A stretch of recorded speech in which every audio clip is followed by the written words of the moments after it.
Hello. And welcome to Film Bastards. 1.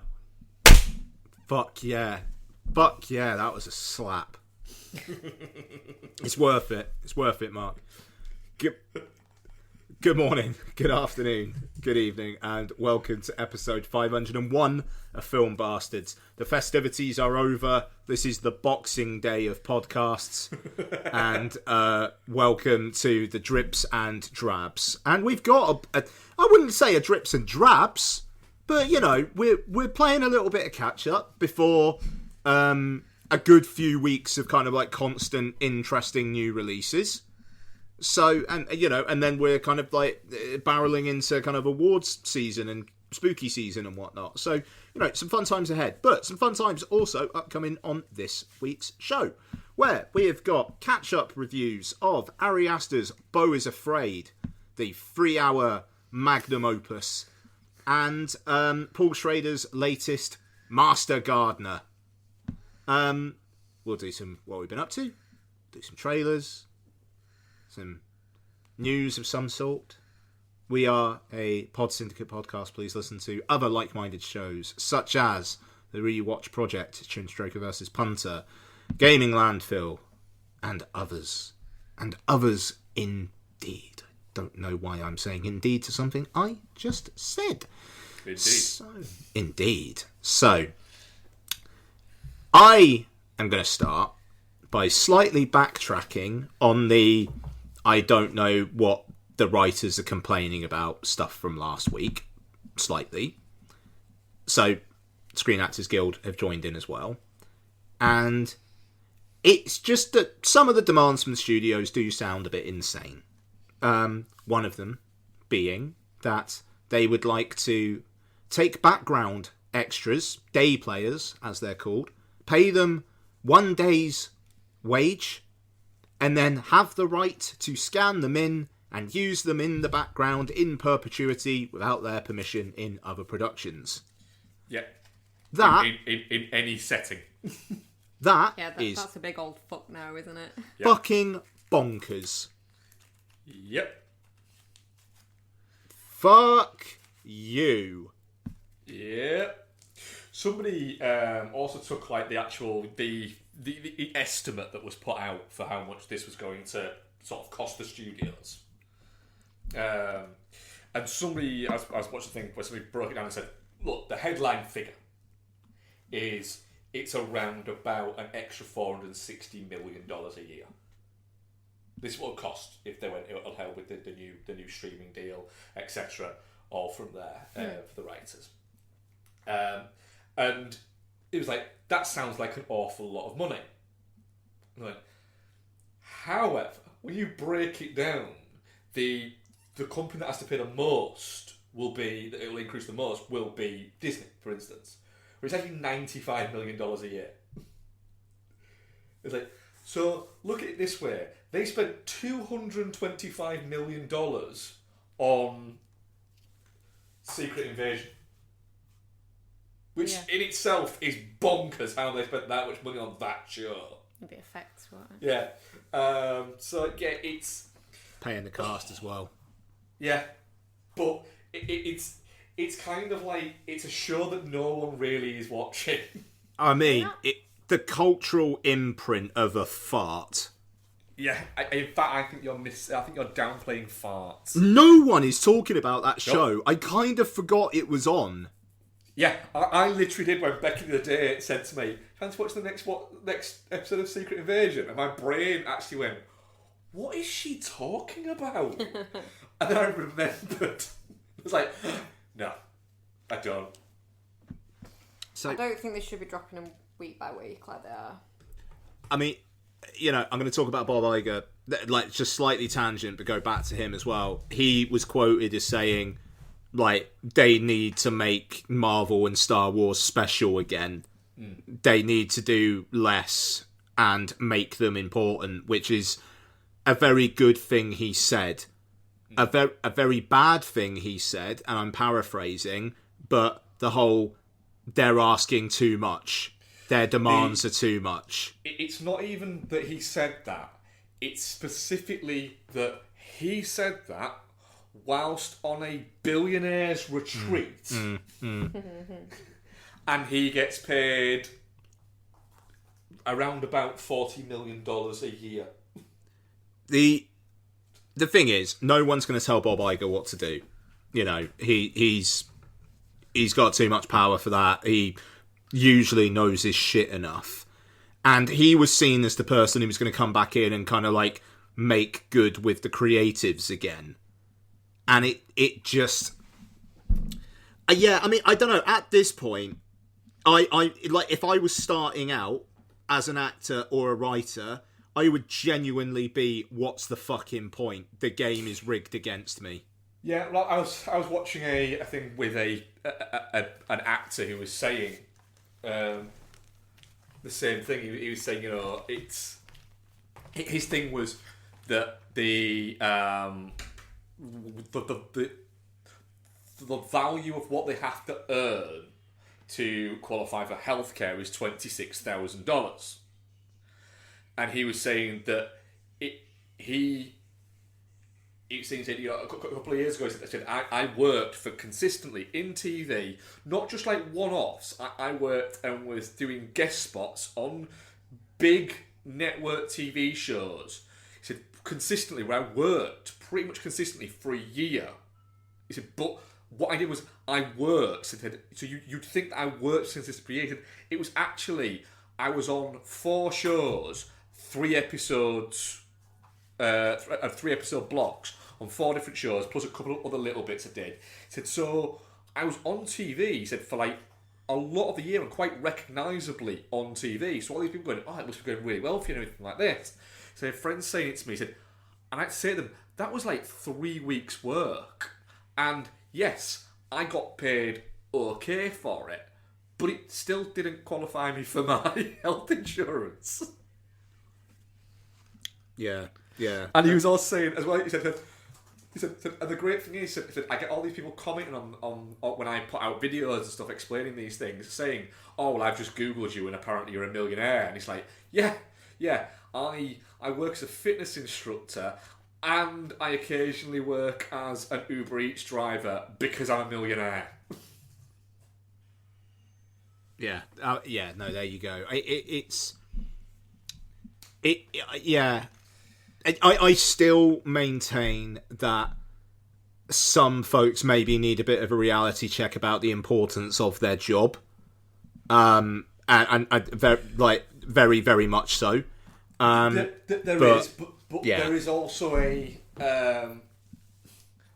thing that there is no getting away from the statement I'm about to make, and some people will argue with it, but it is true that the majority of Western audiences, the majority of Western households will spend the majority of their evenings watching some form of visual entertainment, be it TV or movies. I would say that would be that is a fairly, you know, it's just become a commonality nowadays. And the thing is, the TV shows and bits that are on within that, the majority of performers within those are, you know, to use a balance of that demographic, they are jobby actors. They're not rich people. No. You know, they're probably, you know, ones that are doing, you know, series regulars are probably doing quite well for themselves. But a lot of them, it will be, right, well, do you know what, I'm doing all right here, but it might only be for 2 seasons. Yeah. And so the thing there is, if all of them on unison decided, right, do you know what, this isn't worth it anymore, then you literally, the entertainment industry does kind of collapse. It sounds hyperbolic, but it is true. You know, there's always give and take within these kind of negotiations or anything like that. But there is an element of studios are making an awful lot of money. For instance, for Apple, for instance, if they signed up to the new deal that they want, it would cost them $17 million a year.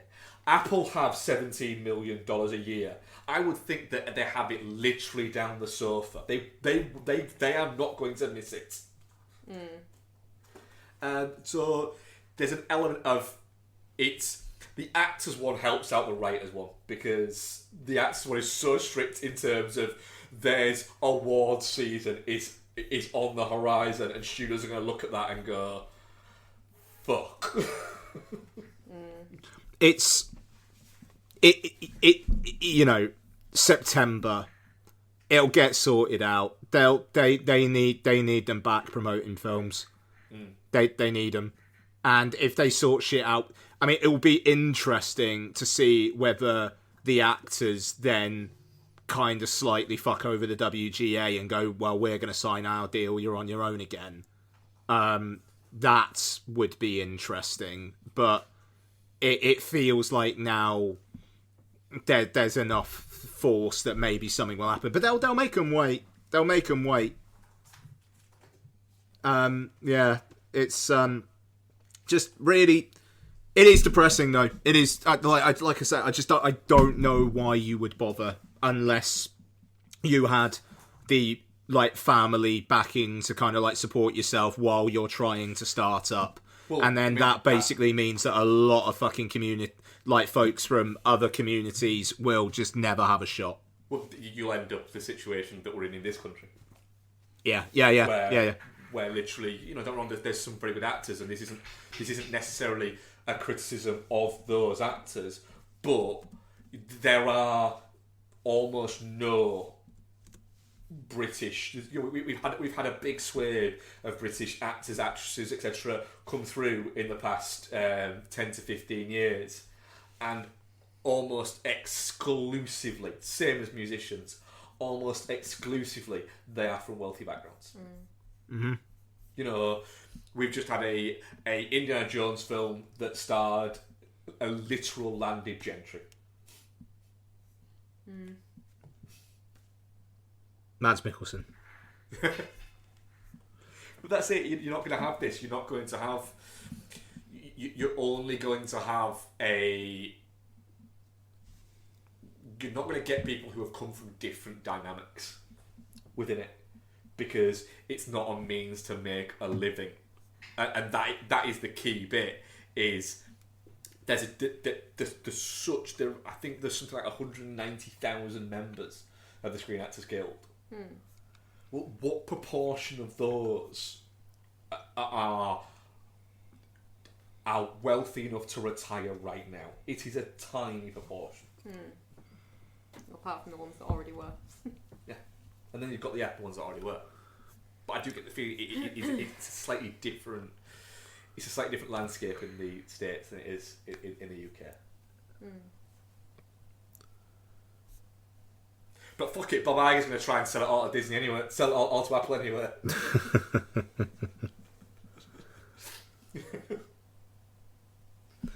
That'd be something. Okay, just a quick one that I thought was quite funny. The second most complete BFC last year was The Batman. The majority of the complaints being from either before the release or from under 15 saying, why is it a 15? Which just makes me laugh that the most complained about film in 2008 was The Dark Knight, from the majority of people saying that the 12 rating was too lenient. Yeah. That was The Batman being a 12A would have been fucking hilarious. Oh, it would have been beautiful. Jesus Christ. Anyway, I thought that was quite funny. Beyond that, I mean, obviously, the actors are down tools, so not an awful lot is actually happening. Literally the actors walked out during the Oppenheimer premiere last week. Nice bit of performative bollocks from them, quite frankly. Yeah. I get, but they're actors. What, of course they're going to be performative, but still quite kind of funny. But I think there's an element of the majority of times when you speak to people, when you see people talking about later on about premieres and bits like that, they're a bit shit once you've done the whole, what is it? Yeah. There's not an awful lot to do. I reckon there's a lot of them just went, Yeah. so could you get off now? Do you want to get off? Do you want to get off and go for a pint? Because you know they don't want to be the first ones that get asked the fucking questions. Yeah, but they could have stayed for the rest of the premiere. They could have. It's a bit disrespectful to literally their own work and the work of the people But they've worked technically they're not with. supposed to. Yeah, fine. Don't do any further promotional. I agree. stuff. I If agree. you're There's already an element of it, but it becomes a news story that they walked out. I just that I didn't agree with that one. Don't do any more, fine. But if it's literally a thing, or if you know that the clock is counting down and it's about to be a thing, don't go to it at all. But just leaving halfway through just seems a bit. Just really I mean, yeah, like Nolan said he was okay with it and he understood why. And it's like literally they had to push the premiere forward an hour so that they could even get them on the red carpet. And that's wild, but it just Can you imagine the fucking being Margot Robbie and Ryan Gosling and going, right, we're off to go and do the promo for this. See you later on, fucking kids. I'll be back in like 6 weeks, and then literally like 2 weeks later, going, fuck it, I'm off home. Well, yeah, I mean that's it, isn't it? It's and one of the things I had a bit of a light bulb moment where I think one of the things that just has annoyed me about the striking, and it is connected to just like the performative nature of it all, is like how at the start of the WGA one and the SAG one, they're all like, "Whoa, let's go! We're gonna strike! We want our rights!" And it's just like, it's not a fucking party. Like if any other industry was on strike, yeah, they'd be drumming up like support and whatnot, but they wouldn't be like fucking smiling and laughing and like let's go about it all. And that really bothers me because it makes it feel like they're playing about that, and it like the famous faces are there for like day one, day two, and then they fuck off, and the people who are going to be on the picket lines are going to be the jobbing actors. Like you say, the ones who have just like managed to finish promotional tours 3 weeks early will be like, right, fuck it, I'm off on holiday. I'll put out a quote every now and then. Yeah, which I mean, they can't even do that much, can they? Because they're not. Yeah, well, I mean, if they're but I mean, it's like. If they talk about like their general It's like life, Tom Cruise basically refused to like put out any kind of statement other than like I'm with my union, and and the thing is he's a producer as well, so there's I feel uneasy about the woo let's go aspect of it. Nurses don't do that when they're on strike. Teachers don't do that when they're on strike. They want to get support, but they're not. But they're creative people. That's their particular way of expressing all this stuff. Fair play, and it does get promotion. I get it. It's not. Why does it look like you're having a good time? If that bothers me. Anyway, there you go. Like I say, light bulb moment. Right, so enough about that. Trailers. There's not been. There was a new Haunting in Venice one that again makes it look like a horror movie. Yeah. Yep. It makes it like a gothic horror. The more that comes out about this, the more I'm looking going, yeah, this is going to be a gothic horror. And I am very much up for a mystery gothic horror from Branagh. Yep. He's tried to crack at gothic horror before. It didn't quite work, mainly because he was too busy stuffing Helena Bonham Carter to actually make the fucking movie. Which one was that? Mary Shelley's Frankenstein. Yeah. Fair. Yeah. Which is a decent enough movie. Yeah. And De Niro is very good as Frankenstein's monster. I am so very here for Haunting in Venice. It looks ace. Yeah, I'm kind of also looking forward to rewatching like Murder on the Orient Express and Death on the Nile. Yeah, Death on the Nile isn't as good as Orient Express, but yeah. It isn't, but I've only watched it once and I'm curious to just see, to watch it again. Be interesting to see who, what awful stories start coming out about Tina Fey or you do want a good like Tina Fey like raped her male assistant story, don't you? Yeah. Wow. Yeah. Tina Fey forced her intern to watch her jacking off. They do seem like a bit of a curse for the people involved, don't they? Yeah. But I'm fine with it. Yes, I am fine with the misery it caused so many people. No. I'm fine with these people getting outed as problematic as long as these films continue to get made. Oh, I hope it's not Jamie Dornan or Michelle Yeoh. Who else is in it? It is. It's like he's gone, right, I fucked up last time hiring all these fucking cads. Yeah. Can I hire a bunch of fucking just really nice people? The only one that I'd be willing for it to be would be Tina Fey, to be honest, 'cause I'm not that invested in her. Yeah, I've seen Mean Girls enough that I don't have to watch it again. Yeah. Never gonna watch 30 Rock. Never gonna watch Saturday Night Live. I'm fine. But yeah, I quite like the trailer as well. It looks like Yeah. it's a proper gothic horror looking thing, and It's I'm, really good, actually. I'm down with it. What else did we watch? Migration. I got bored. Is that the fucking new Illumination one? What did Becky dare you to watch it or I honestly something? lost Sorry. I lost interest in the movie relating to this trailer the instant fucking Minion came on my screen. I did enjoy the duck à l'orange. Wait, what is that? It's you, but with à l'orange on top of it. Yeah. Was quite funny, but the rest of it, I was just watching, going, I'm just surprised a Minion came on screen. That sounds bold. I mean, it seems like the evolution. My word. The Holdovers. New Alexander Payne movie. Oh yeah, I didn't watch Unfortunately. this because you did Alexander Payne. Yeah. I will probably watch it on my lunch break in about 2 years' time. And be like, yeah, I'm fine. Whatever. Don't care that much. Yeah. No, it looks fine, but it doesn't look like it's anything that I'll rush to watch, to be honest. Saw at the cinema. I don't think we talked about this actually on last week's show.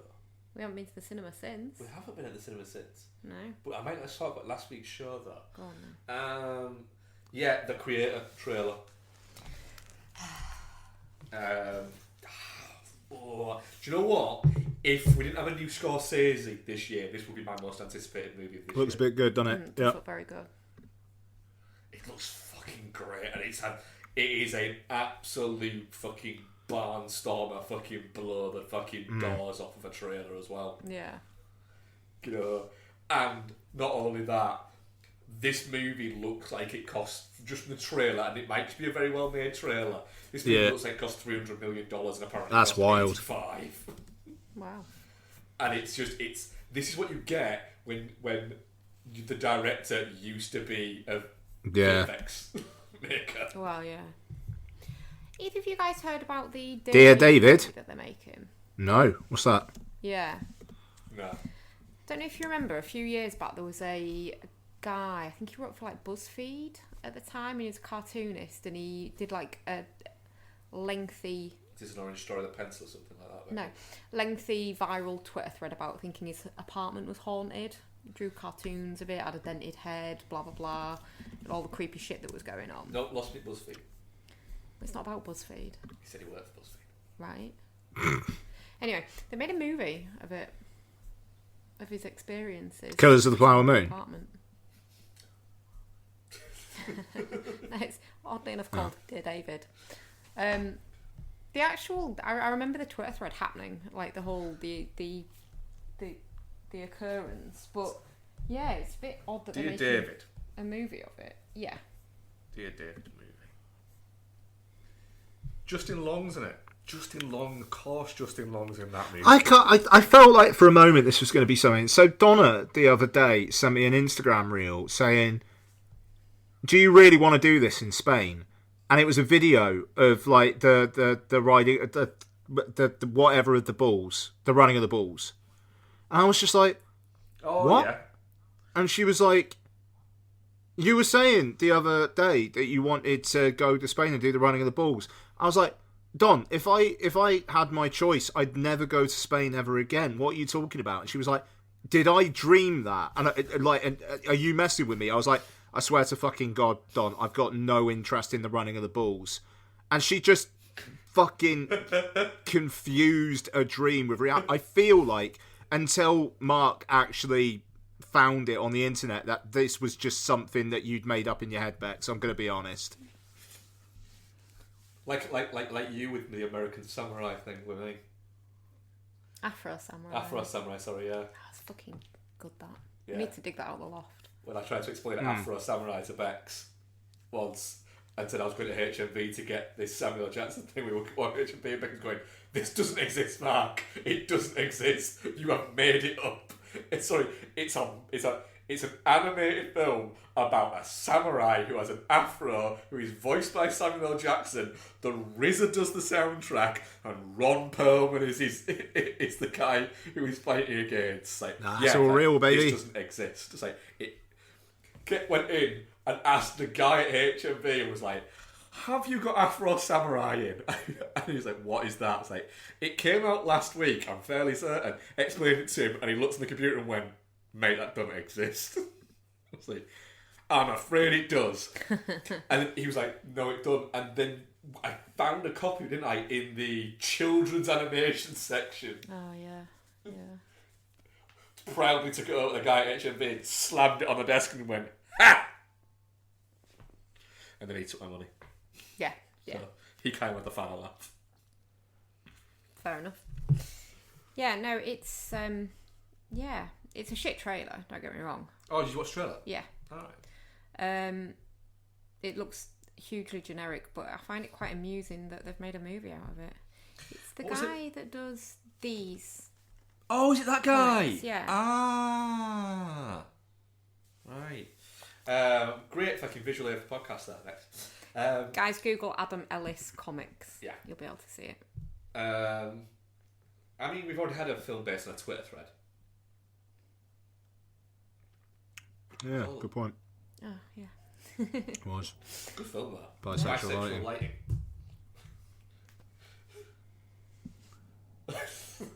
It was a thing.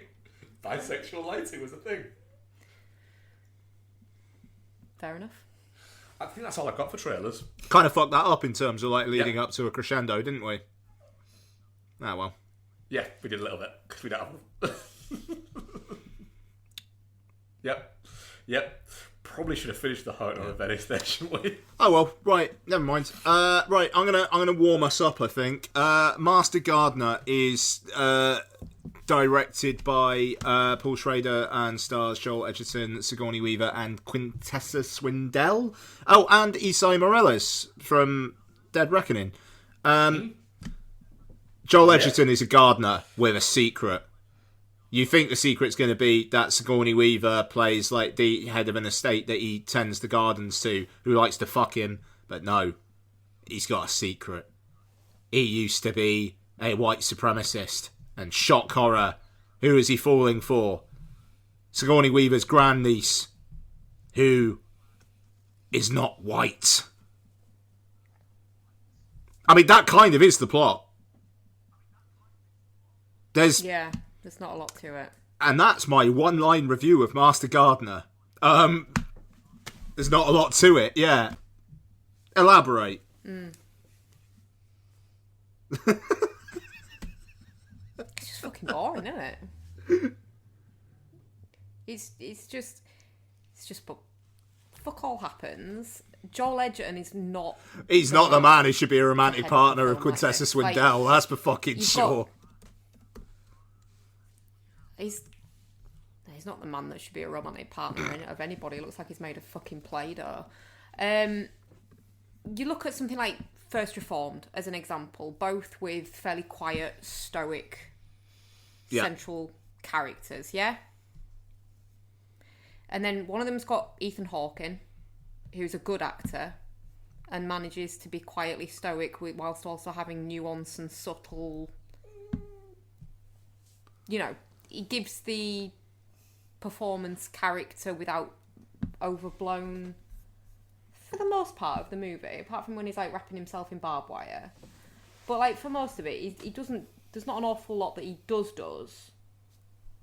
That's big. It's more of a nuanced performance. Whereas in this, because Joel Edgerton's essentially just like a slab of ham, it just makes it boring. It's kind of like no nuance to it's it. like sweaty ham. Plodding through It's like sweaty ham. It's been left out for a bit. It started dripping. Yeah. I think the only person that emotes in this entire fucking movie is Sigourney Weaver.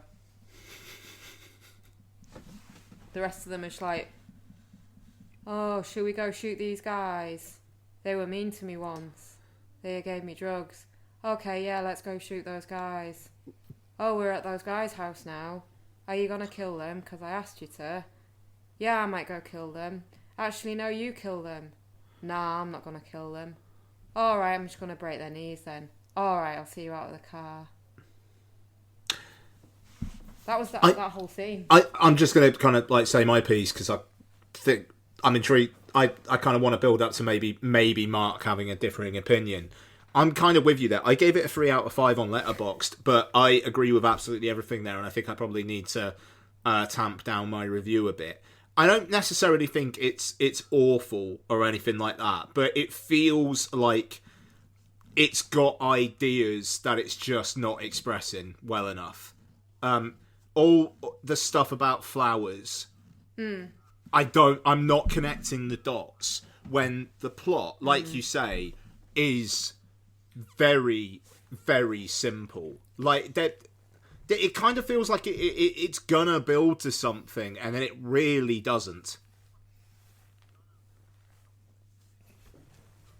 I mean, I get with the garden, they're going for like the growth, and then it gets destroyed, and then the regrowth, and all this kind of stuff. Like, but it's just so heavy-handed with that it just, I just, and I like plants and gardening and flowers and shit like that. And that the gardening stuff was actually the most interesting bit of this film for me, because the people stuff was not. I believe Joel Edgerton as like an ex-white supremacist. Shit. I don't believe Quintessa Swindell as someone who would fall for him, and it felt very made by a man in his 70s, which. I think maybe the subject matter of First Reformed and Card Counter maybe like that negates that, because I mean like Card Counter is more thrillery. First Reformed is like just dealing with very like heady topics. Master Gardener feels like it's trying to be a little bit of both and isn't as good as either for me. Mark, Schrader's like super in your wheelhouse. Yeah. How do you take to this, man? Yeah, okay. Genuinely could be up there with my film of the year.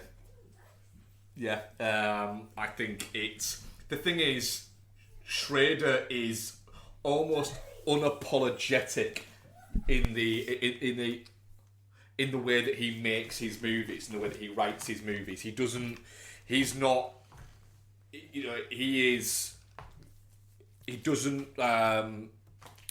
a subtle man, and he doesn't write complicated stories. They're often written about a troubled man who has often, let's be honest, or his better words, often has a woman considerably younger than him that he feels like he needs to either save or attack. And you've got that element. They're often, they're often very, very similar motifs in his films. He's not subtle in his delivery of the themes. So the idea of things like the idea that you've got, and it's. I think this plays at what you said, Ian, about it being a guy in his 70s who is not in touch with how you should write characters now, or how it's perceived you should write characters now. So the idea of the relationship between them is Schrader isn't being subtle about it.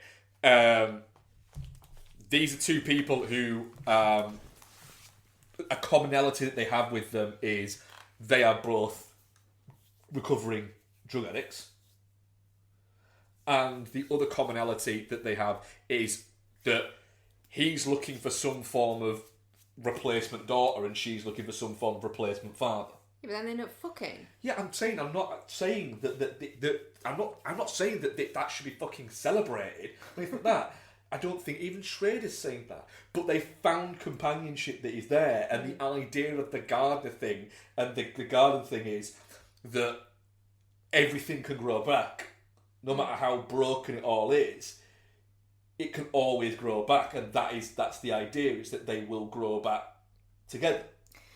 So, let's say it's not a subtle film. It's not even an original thought as such. But I quite like Johnson as an actor, to be honest. And I think that. Ham. Well, yeah. I like his brand of left out ham. That is there, and I quite like the stoic nature of it. The fact that he doesn't have a big, overblown moment. Like, let's be honest, and I like First Reformed, but the Hawk does have like a 20-minute period at the end of that movie where he is doing very hawky things.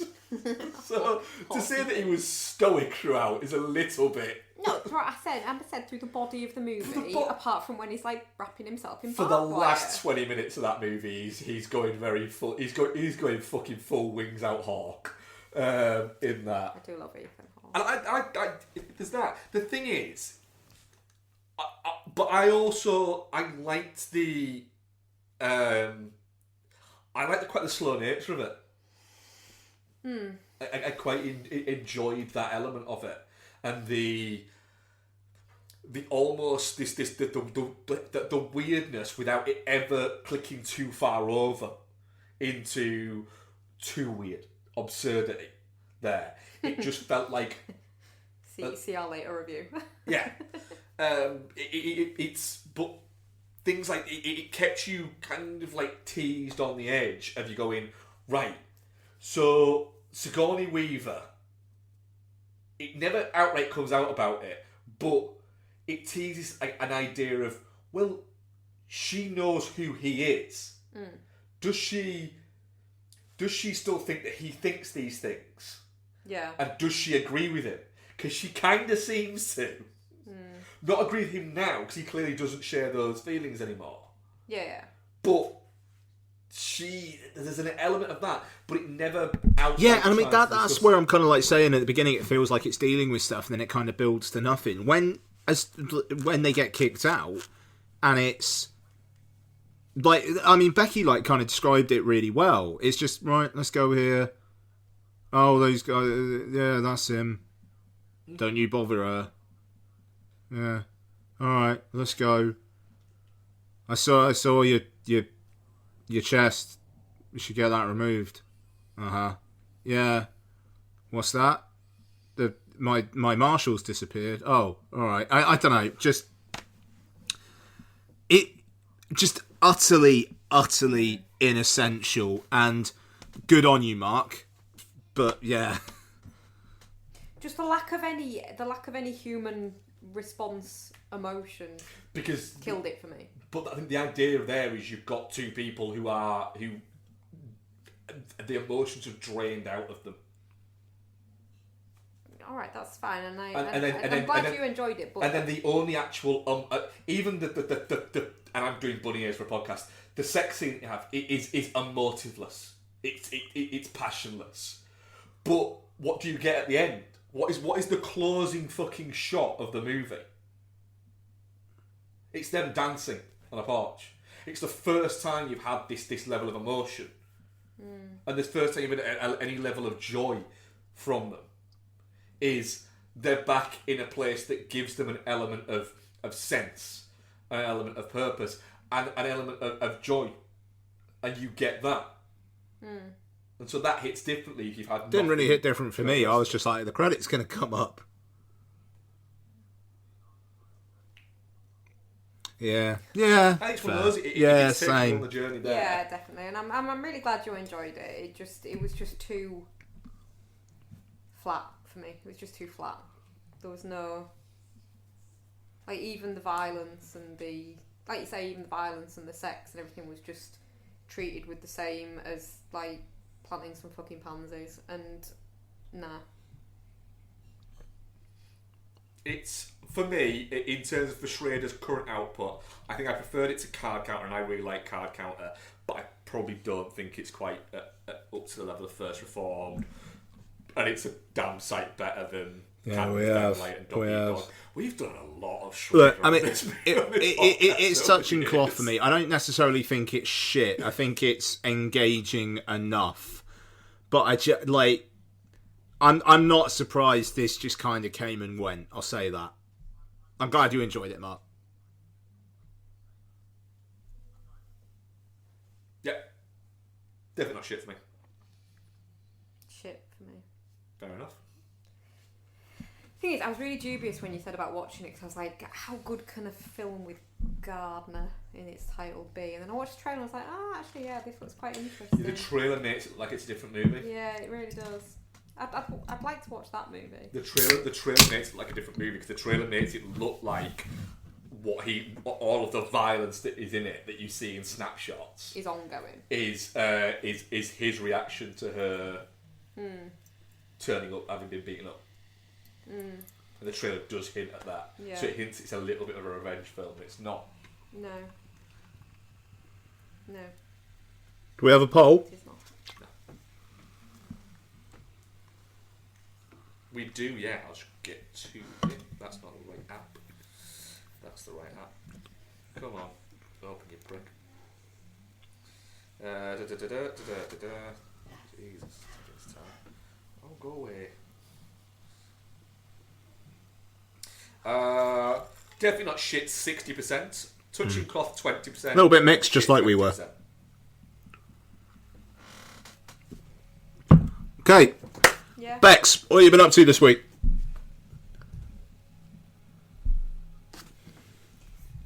Oh, what have I been up to this week? I started. You finished a game. But I haven't Sorry. had enough of it to talk about it. No. So had I not finished that last time? We No. spoke? Fucking finished Alan Wake, guys. Fucking really sad, but also it was really good. I'm really sad that it's finished. I'm genuinely tempted to just replay it. If I could Eternal Sunshine You myself, have I'd got never about play 3 it. months to get a PlayStation 5.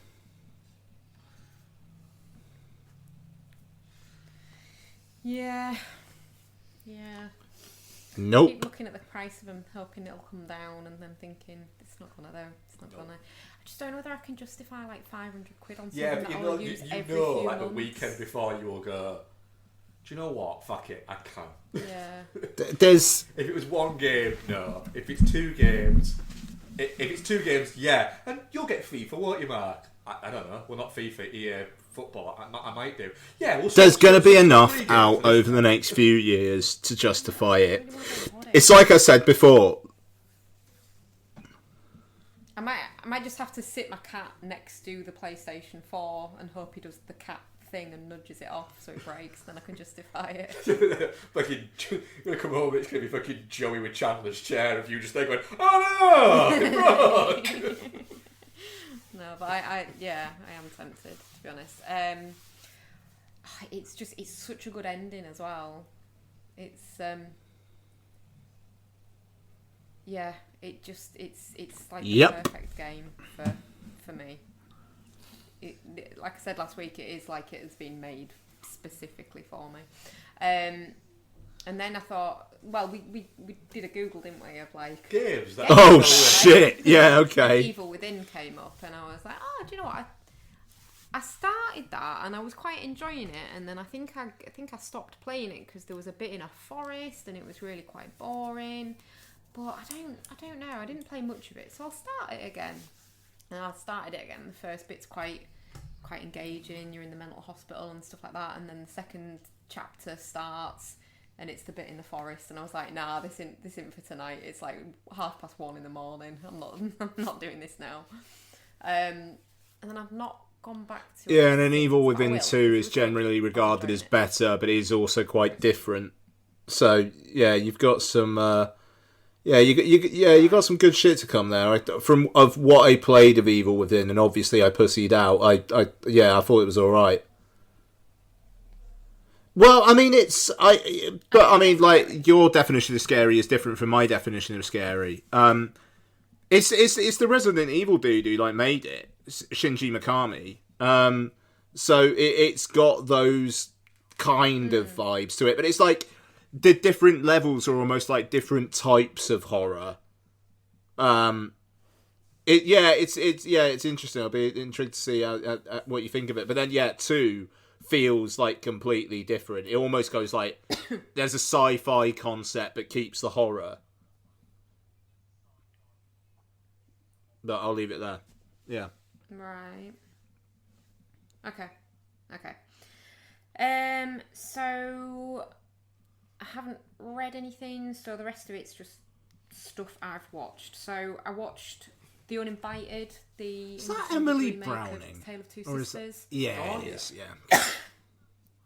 It is indeed.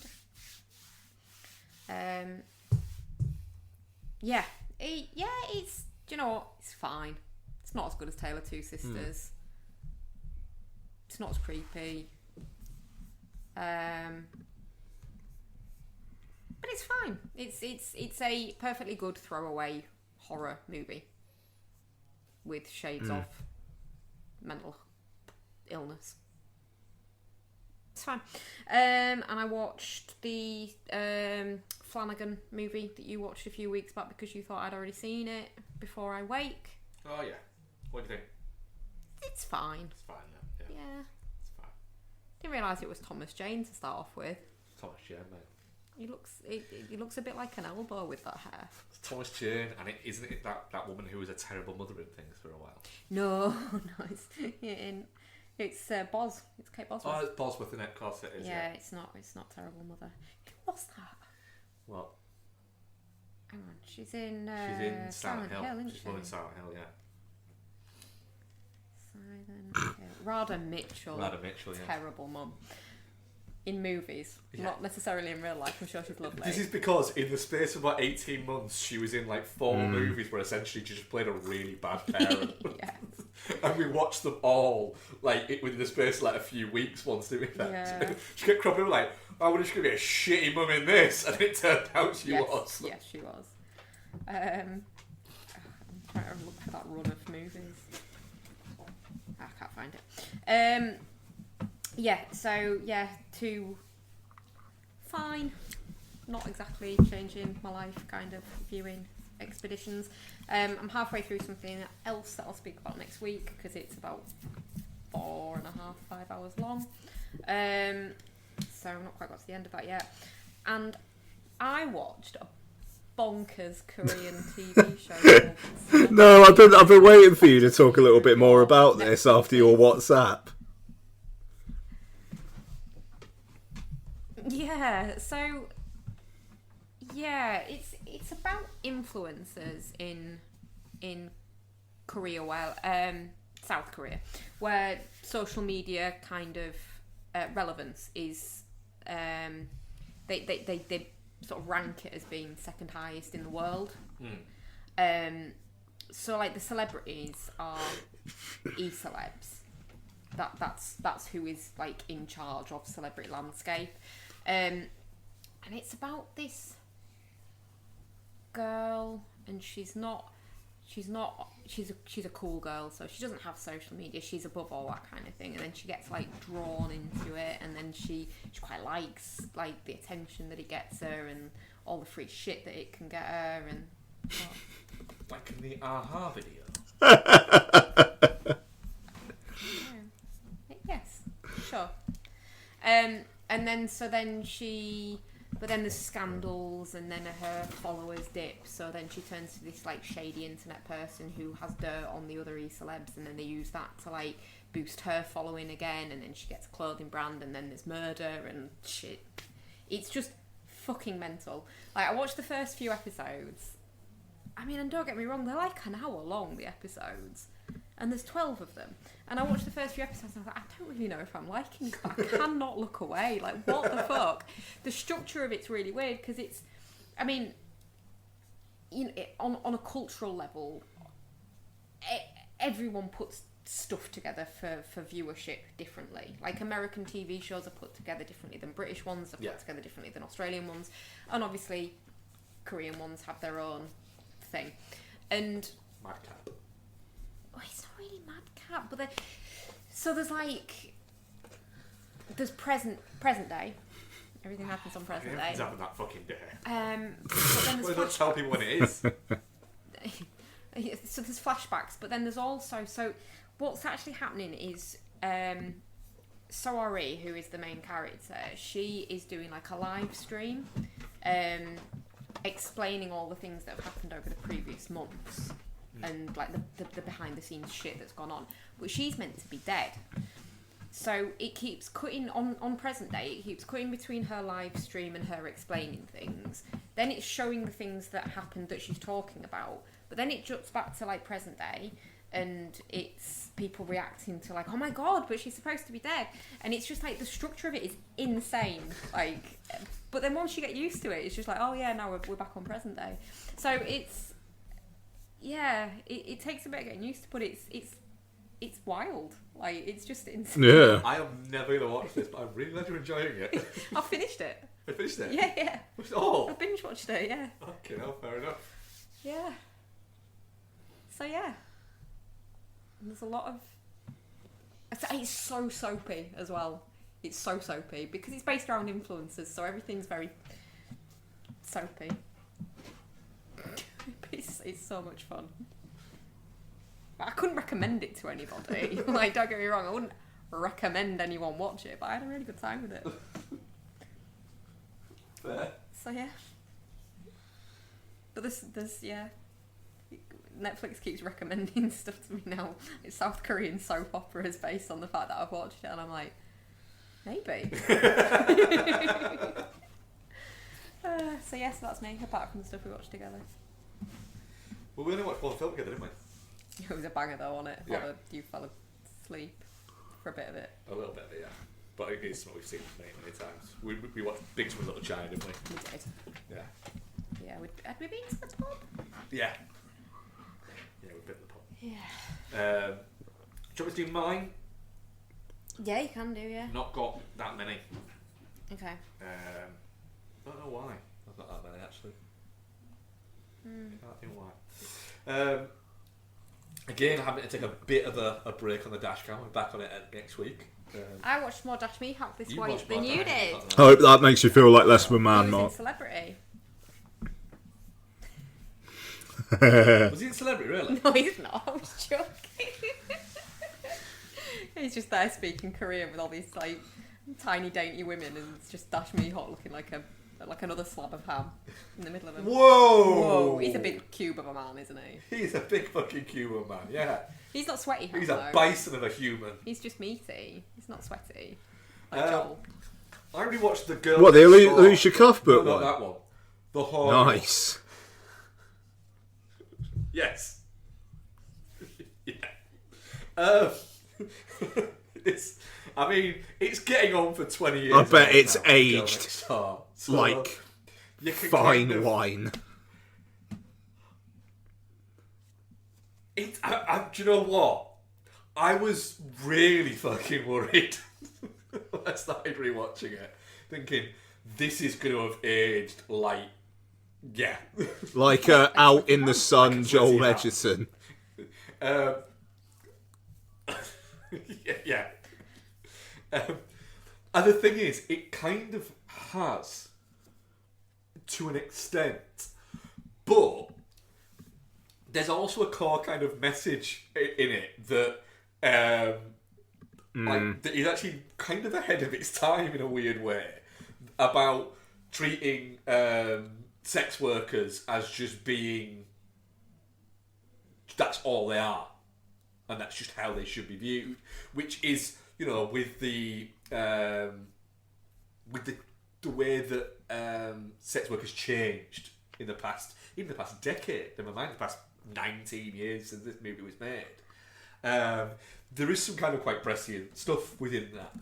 That's a really big word for you. Thank you for that. But then again, you also do have, you know, just the general fucking horniness of it, because it is effectively a teen rom-com set around, oh my god, a porn star's moved next door to me. Fair. Yeah. But it's quite, I quite enjoyed it again. Mary watching it. Also rewatched Yes Man.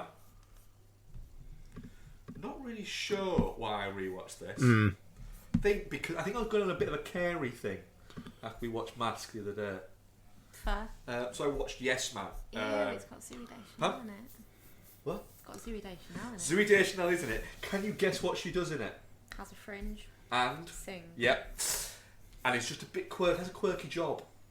Zooey Deschanel always has quirky jobs, doesn't she, in movies, because she's quirky. Yeah. So do you know what she does? Do you know what her job is that she does? She runs essentially, she's like a fitness runner, but they take photographs on their fitness runs. So she's a fit photo runner. Cool. Yeah. Peyton Reed directed this, and Nicholas Stoller wrote it, which is kind of bonkers. It's kind of fun, you know. It's based on the it's based on the Danny Wallace book, but it has nothing to do with the Danny Wallace book at all. No. Danny Wallace did an experiment of the whole yes man just saying yes to things for a year, and this is kind of based around that idea, with Jim Carrey playing the title character, but they're not the same story. They're just the idea. Okay. Almost fun. Mark It's Foster. almost Film fun. bastards. It's really disposable. Carrey is, Carrey's is outright funny at points. The one major thing that I will take away from it though is, because like Carrey and Zooey Deschanel are playing love interests there, which is a little bit weird, but what I will say They're both really quirky though. is Zooey Deschanel honestly constantly looks like Jim Carrey, like she really wants to fuck him, like really wants to fuck him. I've watched quite a lot of Zooey Deschanel, and she always seems a little bit like she's kind of like above or disinterested, or like she feels like she's the 10. She's the catch. She's the catch, yeah. Whereas in this, when Carey is just fucking riffing, she's just laughing and just fucking lapping it up. Is it a bit get you a girl who looks at you like Jim, Zooey Deschanel? like Zooey Deschanel looks at Jim Carrey, Yeah. it is a little bit like that within it. And Carey he's not quite 90s fucking Carey, but he is still quite funny. To be fair, Jim Carrey would still get it now. Yeah. His crazy man hair. Yeah, it's I had a good time with it. And then the final thing Okay. I watched Yeah. that Peter Crouch film.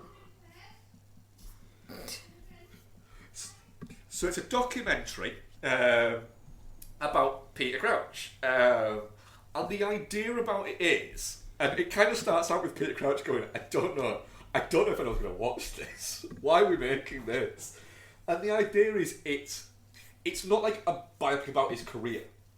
It's more about how did he how did this gangly daddy long legs of a man become the Peter Crouch he is today? A little bit like that. Yeah. It's kind of about how did he get to the point now in his post football career where he's got, you know, a couple of really popular podcasts. He puts on like these live shows, and he's got this career that's gone beyond football. And it's like, how did he get there from? And it starts off sort of dealing with like how he was odd and he was weird, and it was weird that there was this 6'7", really skinny footballer, and it deals with like the ridicule side of it. And so they look at like that, and they look at sort of talking to him about it, and they bring in like one of the teenagers, Jason Lee. So does that ring a bell with either of you? The man who's in My Name Is Earl? No, different Jason Lee. Jason Lee was a player who played for Nottingham Forest, and he had a distinctive haircut where he had dreads, but he had them put in like a top knot at the top of his head there. And it was around the time like a palm tree? It was around the time of lad culture, Right. still within football that disappeared and has kind of come back a little bit. But the most popular TV show that was entertainment based around football was Fantasy Football with Baddiel and Skinner, who had a long running segment and a song about him having a pineapple on his head. And Jason Lee is kind of interviewed in it, and he's saying, you know, it was basically I couldn't walk the street because people sang this song at me, and it ruined my life, and it ruined my career. That's really sad.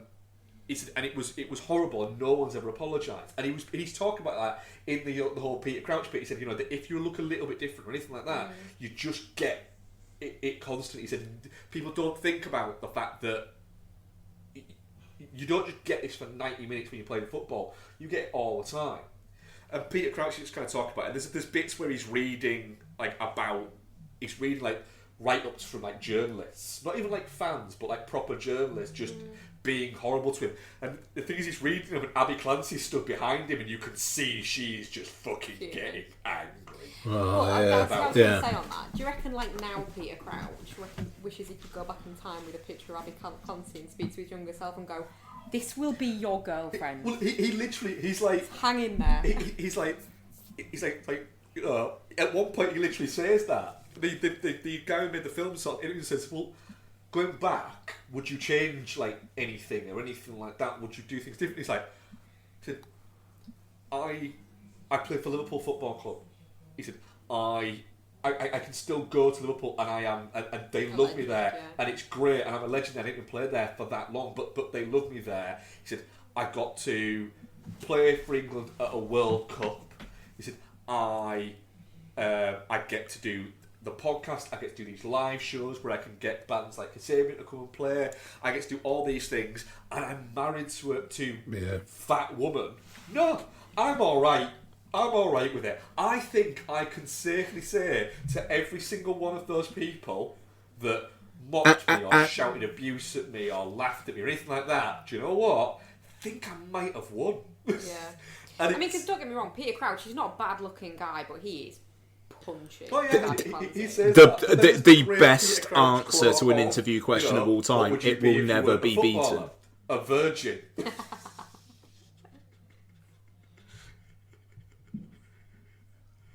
Yeah, it is, and it's brilliant. But the thing is, he comes across as quite. If those two ever get divorced, I will legitimately be devastated because Abby Clancy was on Strictly.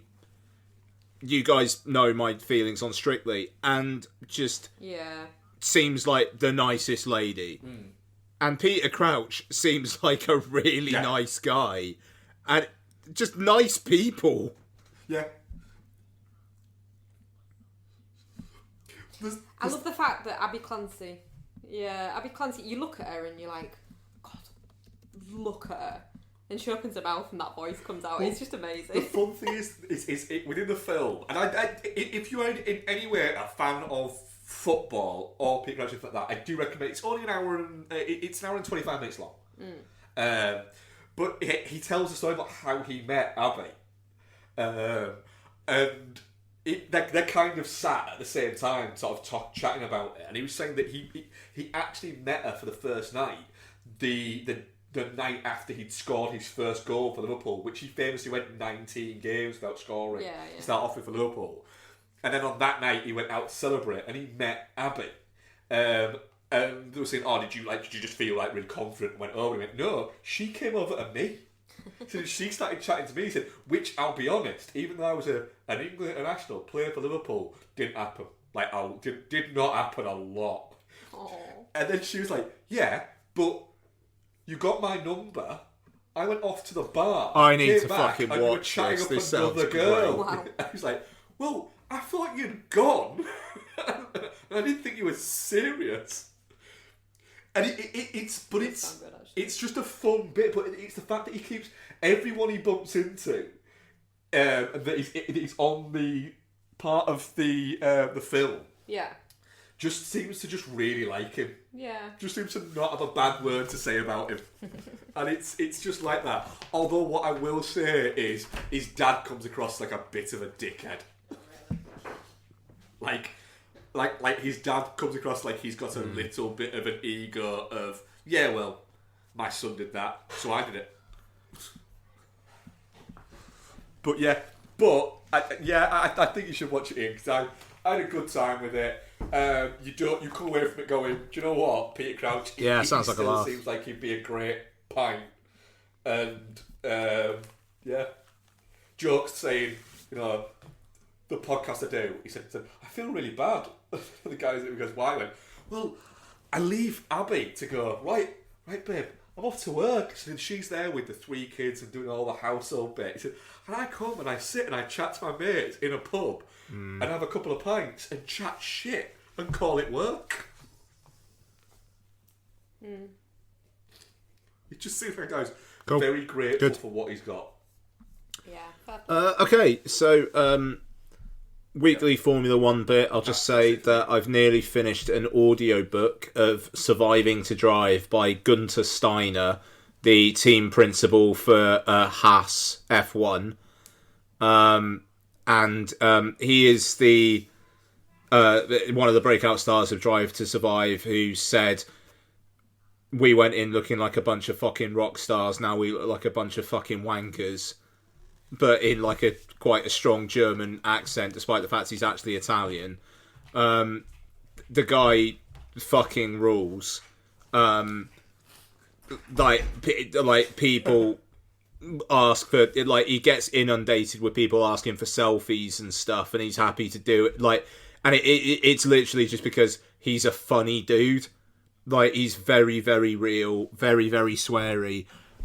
So the audiobook is basically his diary of the 2022 F1 season, where basically I think pre-season the Russian Ukraine stuff starts happening. Their title sponsor at the time was this Russian agricultural company whose owner, his son races for the team. Basically, like, the owner, the guy was like, I'm going to give you guys money, you put my son in a seat. So like 2 races in, essentially, they had to shit can him and like just cut all like the Russian ties out of the team completely, and just this guy having to deal with all of that. It's like, that is an interesting listen in itself. But also, like, one of the drivers in their team was Mick Schumacher, who's Michael Schumacher's son, and he's not doing very well that season. And then it's like, just like the German media coming after the team and how he deals with that. Because Ralf Schumacher, Michael Schumacher's brother, who was also an F1 driver, is just constantly giving him shit in the media about how Gunther Steiner is the reason why Mick Schumacher isn't doing well in F1. It's a really, really fucking interesting listen. And I say listen instead of read because the guy's just got a hell of a voice, and hearing him swear is just one of my life's joys at the moment. Long live Gunther Steiner. pray one day I can get a selfie with the fucking guy. He's brilliant. So yes, there's my F1. I will just say I'm working my way through season 4 of Drive to Survive, and it fucking rules. As I continually saying, it's the Hungarian Grand Prix this week. The Honey Badger, Danny Ricciardo, is back. I cannot wait to see how he does. Kiki rah rah. That's not going to mean anything to anyone. So what I've been watching. Watched Jurassic World Dominion with Donna because she hadn't seen it. Plays all right when you can get up and have a piss and just pause it for a few minutes and come back to it. It's not great. Yeah, it's not great. I mean, Donna literally went, "Are the dinosaurs going to be in it again?" at one point. Yeah. Yeah, you know, and it wasn't me like prompting her or anything. She was just like, "They've been gone for a while. Are they coming back?" And I was like, "Yeah."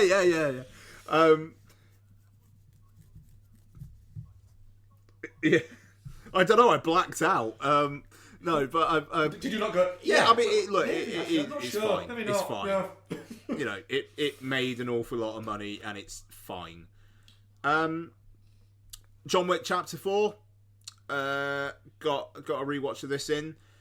Yeah, it's good. It's good. Literally, you take maybe like 10 minutes out of that film, and cracking. Like the stairs on, I was really, really into it this time.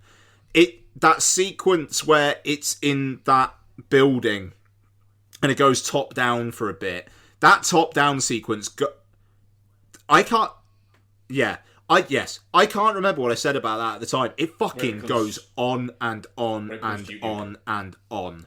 That sequence, and when you've already had, like a few radio DJ going, you fuckers were shit. Now he's gone to this place, and now these people are going to try and get him. You've had that like 2 or 3 times already, and then you've got this.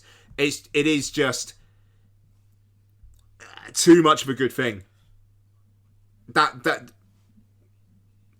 I mean, Bex. I mean, like I was relatively lukewarm on it at the time as well. You know, it's. But But I did. I got on with it more this time round. It just like literally that whole Japan action sequence would be a great ending to pretty much any other action film. And then it just keeps going and keeps going. And it's maybe my most satisfying action is that Japan sequence. It's not to say the other action is bad. It's just I am most satisfied by that. But then the kind of like the duel at the end is fantastic as well. But also, I will say, I've become more okay with a John Wick Chapter 5 because I can I can understand how it's gonna happen. So like at the end, so spoilers for John Wick Chapter 4. I need to be mindful of the feedback we had. Spoilers for John Wick Chapter 4. Okay, spoilers.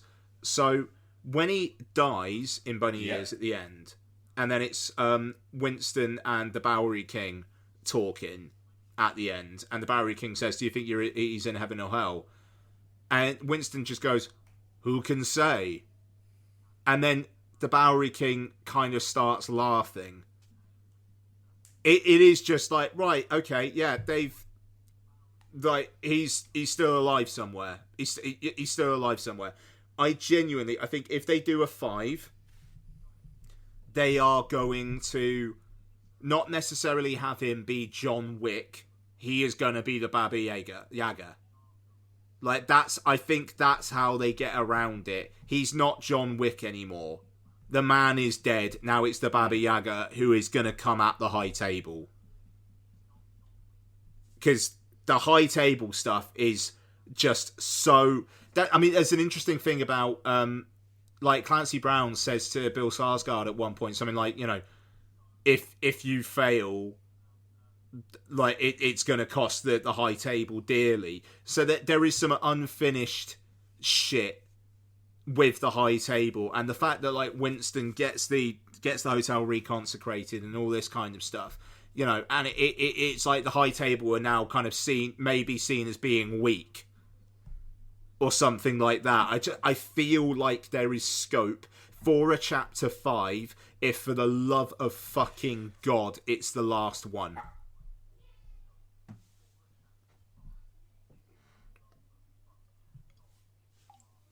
I think now. I think the chances. I think at the time, I think it was. Yeah, it was and seen it's. as, But no, this is probably the last one. You could I think read now it almost as certain there's like, gonna who be could a say if he's in heaven or hell, as you know, as a comment on John Wick.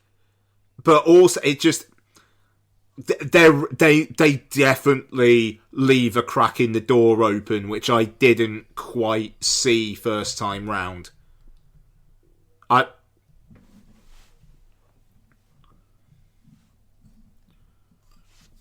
The thing is, you could make an absolutely fucking huge action epic. It would be great if it was him and other people going up against the high table. Because all these films, it's essentially been like people with him. Actually, not even that many people with him, if you think about it. Like, the whole thing about John Wick is him against a million.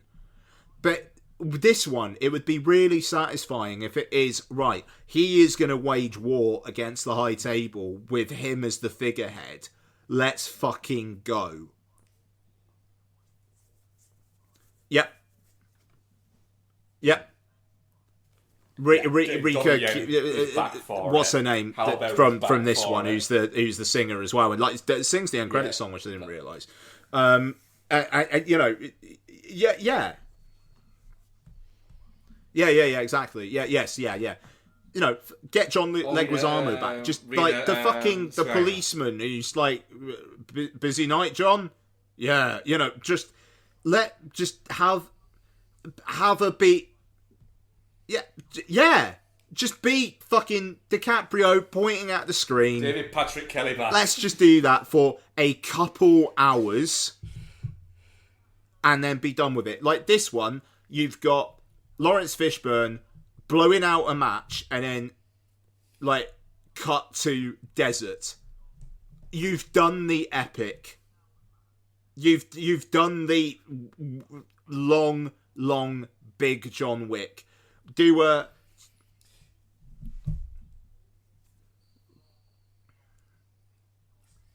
now, yeah. Now just do basically, a 2 hour exactly set that. Piece that is just one action set piece. Have it been set up for 10 minutes. Have a 10-minute setup. Hey, do Ballerina.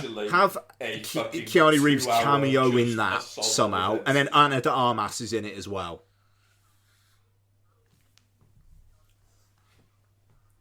It like, and honestly, rewatching John Wick Chapter 4, it feels like you can do that. You could do that.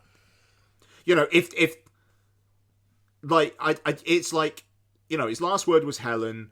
If it's like he's put that side of him to bed, and now it's just like, I am fucking vengeance, and people are going to help me with that. Let's fucking go against the high table. Let's do it. Fucking have Al Pacino as the head of the high table or some shit. You know what I mean? Just go really fucking big with the head of the high table.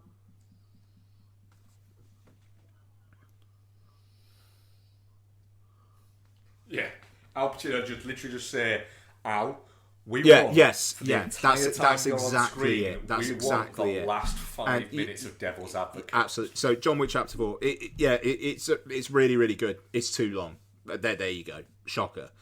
Okay, and last one for me this week. We had a family outing to see Elemental. Yes, the film I walked out of when it was revealed as the secret screening at Odeon a few weeks back. Because I knew Lottie wanted to see it. I don't think people should sleep on it. It's really good. I really, really liked it. So, The story is what the trailers say. Yeah. The elements all coexist. A water guy meets a fire girl. Her parents... I mean, basically, her parents are immigrants. And things get steamy. They come...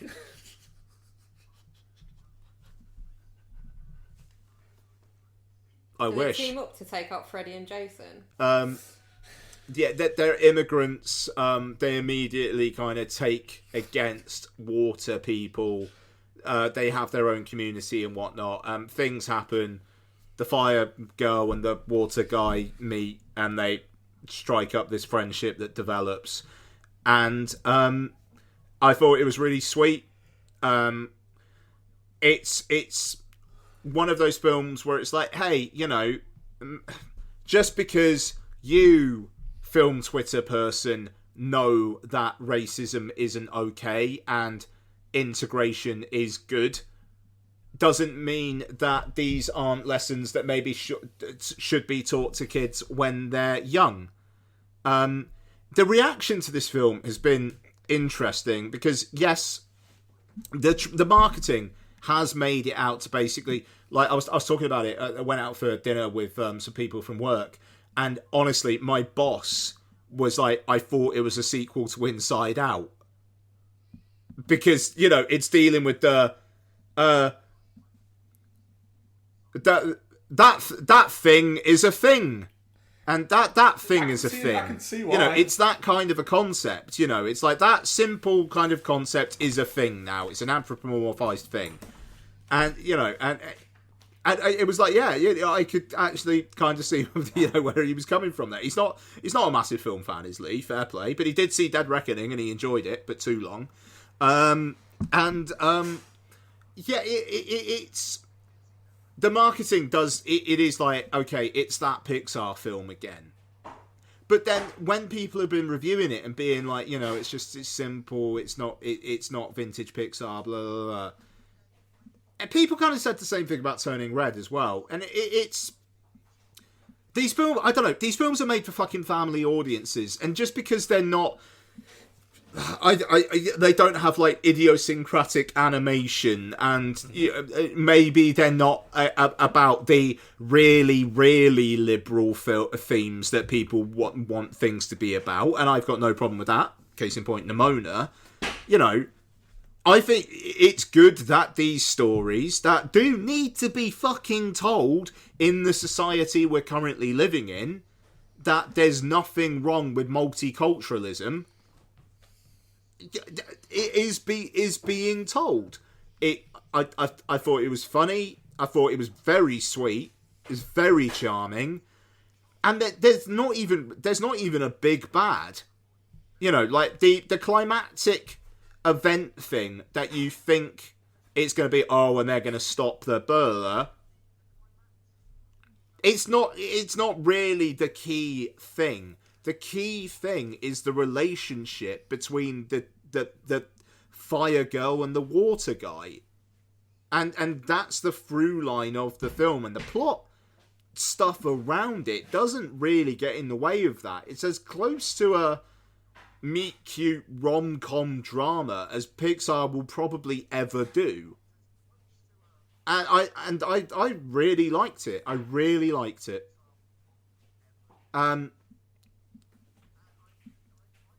I mean, hey, it's going to be on Disney Plus in like a month or two. You know what I mean? And it's... I'm going to try and go... I mean, yeah, would I encourage you to see it? Yeah, yes, I would. But, you know, it's been out long enough now that it's going to be on Disney Plus at some point, and you're probably all right. I imagine it'll probably be like...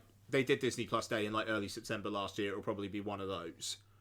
But when it is, do check it out. And I can see why... It's doing good business. It was fucking rammed. Third weekend, and it was rammed on Sunday. And they had like a showing like once every hour. It's doing really, really good business. I think, frankly, it's because family audiences are watching it and going, yeah, that's a nice film. And it's nice to have those messages out there. And to have people fucking, like, you know, my word, like, people who watch an awful lot of films and an awful lot of other animated films from other countries and cultures and whatnot going, but, you know, it's not... Yeah, do you know what? Mainstream audiences probably don't have the breadth of film experience that you do. Maybe have some fucking perspective and go, this is doing some interesting enough shit. It's sweet, it's charming, it's short, fair fucking play. Good fucking movie is Elemental. Do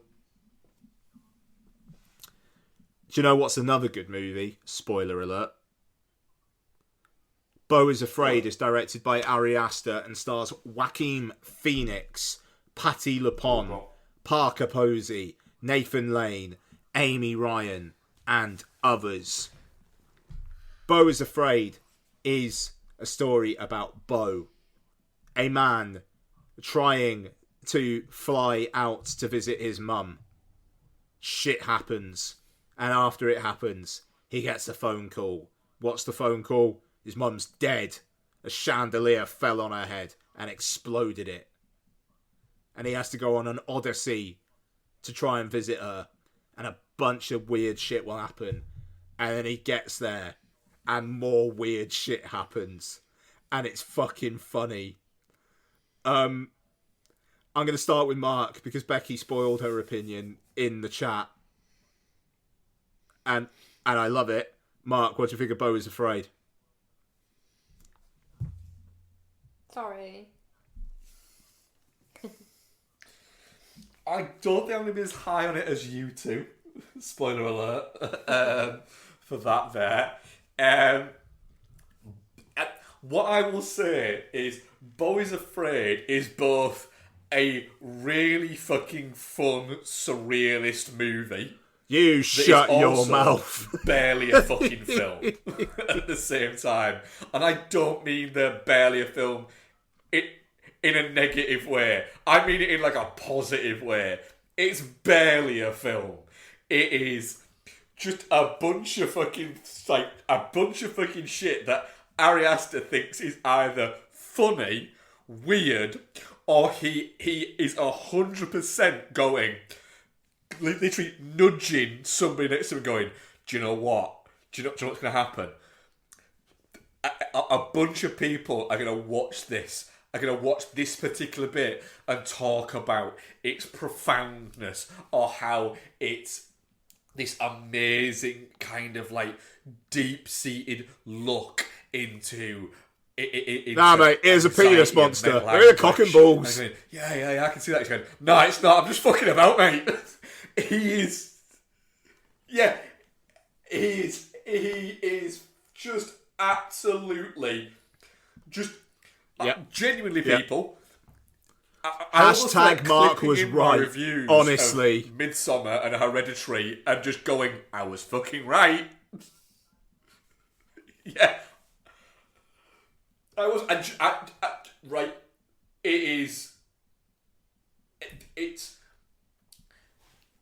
the bonkers thing about it is, and I hate it when people say this. Like, genuinely, like, makes me want to punch them on the end of the nose when anyone ever describes anything as Lynchian. I knew you were going to say that. Right?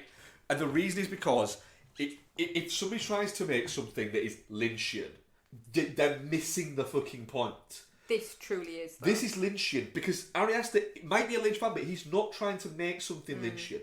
But the thing is, this is Lynchian in a sense. Not in the sense that it's like what Lynch makes, but it is. This is the sort of thing that Lynch not exact thing, the sort of thing Lynch would be making if Lynch was born around the same time as Ari Aster was born.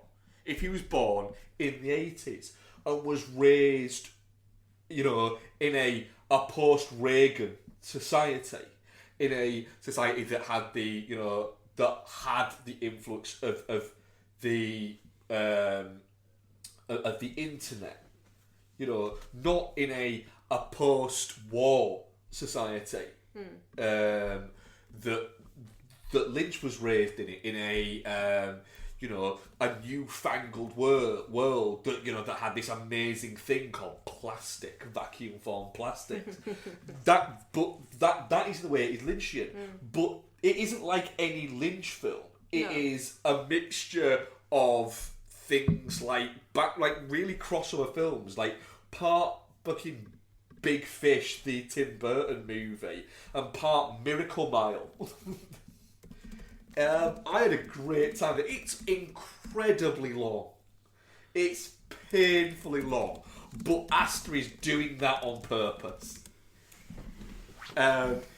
It fills its time, though. It fills its time, but it... And but, you were just I like, yes, did at please, one I'll point take 2 pause more. it, and there was still a fucking hour to go. Oh yeah, absolutely. I was still really enjoying it, but I was like, there's an hour to go? What the fuck? But I really enjoyed it. It was engaging. It looks fantastic. It's got no message whatsoever to it. But if you want to, you can try and find it. And that is another Lynchian thing. Yeah, it's very open to interpretation, Yeah. isn't it? Is it actually happening and it's some kind of Machiavellian plot by his mother? Is it all just in his fucking head? It's a choose your own emotion story. Yeah, it is, yeah. And I like that. Also, Are there actually penis monsters? the penis fucking monster. And, let's be honest, we now have, when anybody says, what prop would you like out of a movie? Oh, I want the dead orgasm face. Parker Posey, please. Can you imagine that? Came around, that was just like fucking on your mantelpiece. You think she was a prop? It was a prop because they just lifted it around, didn't they? Yeah. Oh, yeah, true. So yeah, that's a prop Yeah. everybody wants. That was horrifying, that bit. I was howling with laughter. Oh, yeah. But also... And it is, the imagery it's of incredible, her because, like, frozen with her you eye just open. know something's going to go wrong, but Yeah. He's not going to die. So what the fuck is it? And it just, like, it was so obvious after the fact. But I was just so fucking nervous about... He can't have any happiness. What's going to happen? Yeah. Yeah, you were going through all the exactly. bits. And Yeah, like is cheese going to turn up and just start and then his stabbing mum him? turns up, and I'm just thinking... So, like, he's kind of, like, dreaming now or something. It's like, no, she's there. This was just... Nope. An elaborate plot.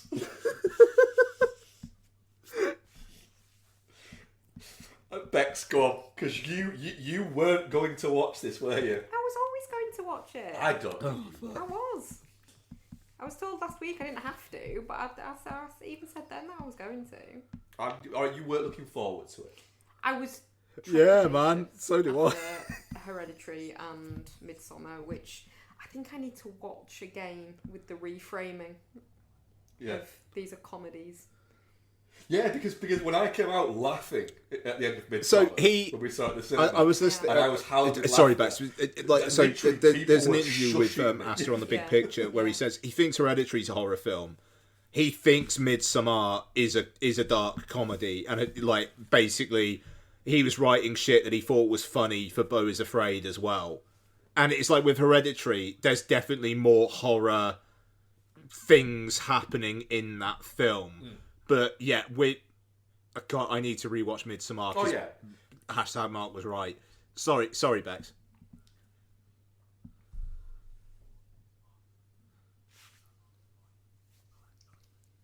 No. I was I was concerned because so I wasn't super looking forward to sitting through a 3-hour movie that I might hate. But yeah, honestly, just had a really, really fucking good time with it. It felt its length, but it felt like it earned it. Just the surrealism of, the whole fucking thing it was just really fun and intriguing to sit through. It was funny. It was, it had some really like I say, horrific imagery, like the bit with Parker Posey, the bit with the the bit where she commits suicide by like drinking paint. I was just sat there like, it's just horrible to look at. It's an unnatural colour around the mouth as well. Like that. It doesn't look like that should be around a mouth. Yeah. Yeah.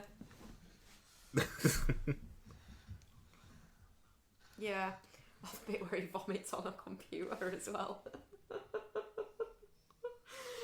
Oh, that's gross. But then like some of the like shot composition and framing and things like that in it are just really like beautiful to look at as well. Like there's a bit really early on where the tattooed guy chases him into his apartment. Yeah. And it shows it as like a split screen with the wall being the split, so you can see both of them, and both of them are just pushing against the door, and it's just like, that's actually a really, really good, well put together image. Maybe he has got some talent. Like, and the bits with the loft hatch shots as well. But I 100% agree with you. It does feel Lynchy in spirit rather than like it's trying to be Lynchian. Yeah. So yeah, really had a surprising good time with it. I'm really happy to be wrong on this one. Yeah, bloody right. Yeah. Although I'm still not sure that kid's not AI. The fact is that's to convince people it's not AI. Oh god. Yeah. I really, really liked it. Yeah. Literally. Give me your bit. I think the play bit, it's visually interesting, but I don't necessarily think it's adding anything. Yeah, I was starting to feel a bit, shit. Yeah. Really like the play. It is the magic wearing off for me a little bit. And then as soon as he gets to his family home, it kind of cranks up again. So I feel like for me, you take the play bit out, I'd probably be saying film of the year. I thought it was fucking hilarious. Like, just for how absurd and just nightmarish it gets and anxiety dream ridden. But it doesn't feel like Aster necessarily like working out shit. He's just, here's a bunch of weird shit that I find interesting and or funny. Here we go. And I get that sense from like interviews that I've listened to with him after the fact as well.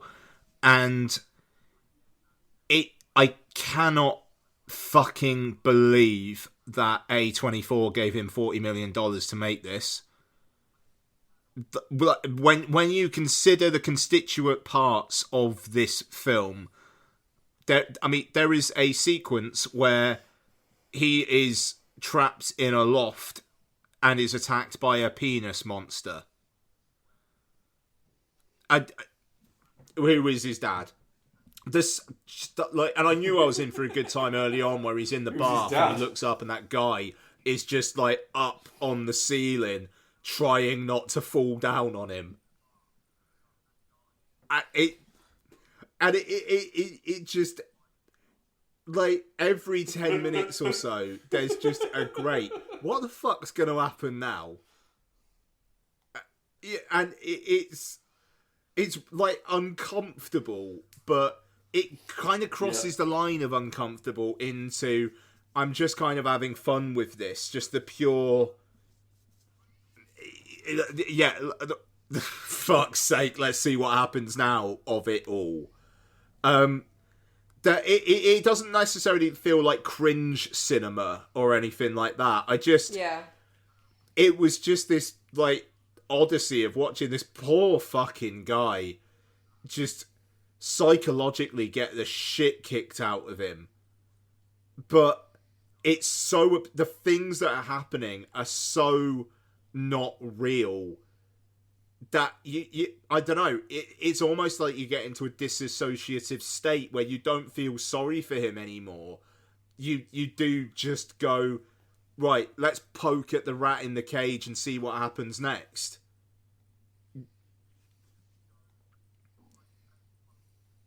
Yeah. Also, But I he mean, did let his just friends steal his the mum's Parker underwear, which Posey is, bit, you know. just that whole sequence. I'm like, this is going to end really badly, but how is it going to end? And I just never considered it was going to be that. And I know I already said it, but then it's like his mum reveals herself, and it just. And when her whole plot is laid out, and just like how did you convince her to take your place? It's like her family, I gave her a family enough money that they'll never have to work again. It's like, yeah, all right, that makes sense. I buy that.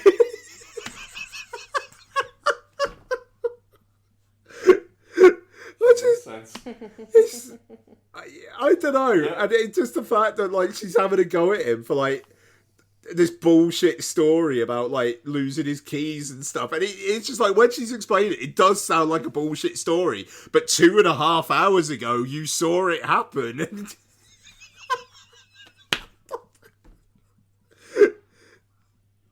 You saw it happen. I mean, that's it, though. I mean, and I think that's like a 2-word review. Fair play. I mean, fair you play. got that. You got that made, man. Like, wow. Yeah. Oh, fuck. I don't want it to mean anything. I just want it to be 3 hours of bollocks that he thought he could get away with, and he did. No. I think that's what it is. And like I said, there will be people who will be screaming at me about that. About how it's a weird kind of visual poem on fucking anxiety. And I just think that if you see that is fucking great. That's it. It's also. And the thing is, it's not like he's said that it's like an accurate depiction of somebody suffering anxiety or anything like that. None of this feels like it's based in any kind of medical truth. It just feels like an absurd nightmare, but it's somebody else's nightmare, and when they're describing it to you, you're like, that's fucked up.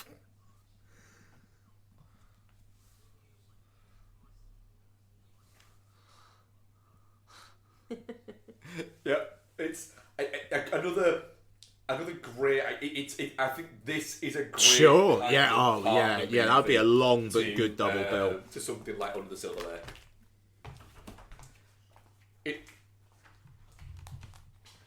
In terms of, it's just this. Both of them. Under the Silver Lake has a plot and everything like that, but it does also deal in elements of absurdity. Whereas this is just it's outright absurdity. So yeah, but I definitely not shit. Fair play, Ari Aster. I was wrong. Mark was right. Stop clock. It doesn't happen a lot. Definitely not shit. One of those great ones of going, do you know what? I was watching it because I wanted to have watched it. Not just having an opinion so I can shit on it or anything like that. But I was feeling like, do you know what? I'm gonna kind of get through this because I want to watch it, but I want to have watched it. Whereas now I'm very much like, I am glad I watched that. It gotta be my biggest surprise of the year. Yeah, definitely not shit from me. It's up there with my films of the year at the moment. Nice. Yeah. I think I'm there as well. If it's not in my top 10 of the year, it will be up there. Fair fucking play. Like, honestly, good on him. Just absolute great, but the best bobbins. Yeah.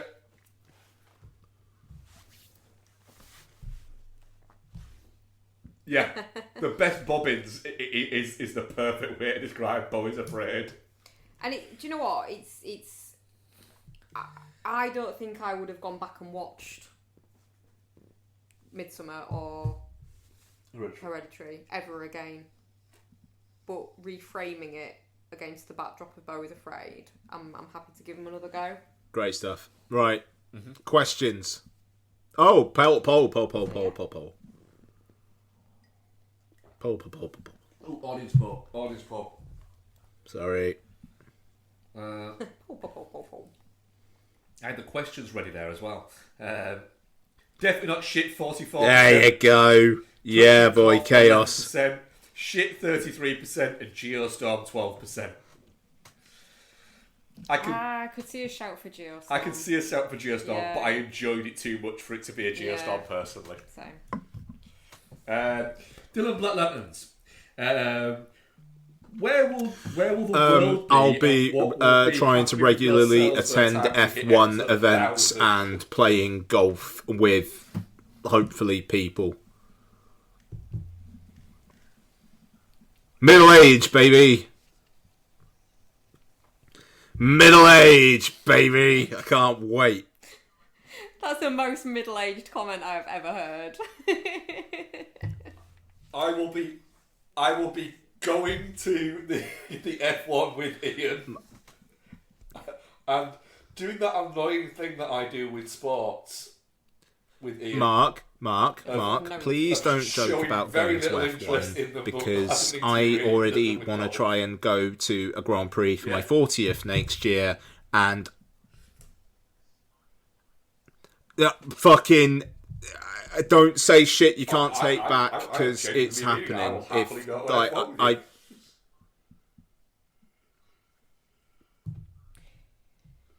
You know, they generally frown on it if you just go "Nyum" as the cars come past, yeah? I guarantee you they don't. Don't give will me happily go hope. for it's experience. Yeah? Yeah. fuck. The fact, Right, okay. genuinely, I've been Not deadly Silverstone serious. because it's really, really expensive, but I can run some fucking numbers. Sorry?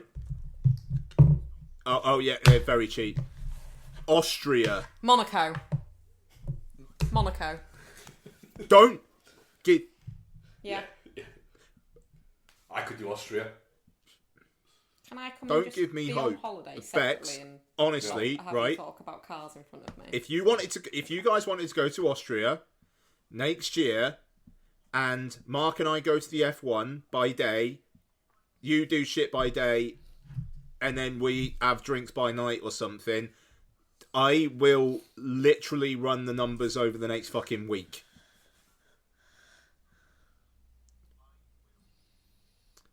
Not in August-ish. Yeah.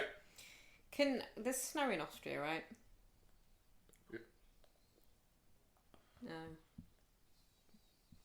I was hoping to dress up like I'm going skiing and then sit in a lodge, like the ski bunnies you see in movies. Yeah. Yeah, fairy hat and everything. Yeah. I'll find something to do. I mean, let's be honest. We'll still be chatting. And for my shit. 50th, we'll do the Las Vegas I'll Grand be Prix. 50. You'll be 50. Ian on the They're other closing down the strip. Is it 10 They're years? literally closing down the strip Yes, that entire fucking week. We'll be. And the race is Yeah. part of it is down the strip.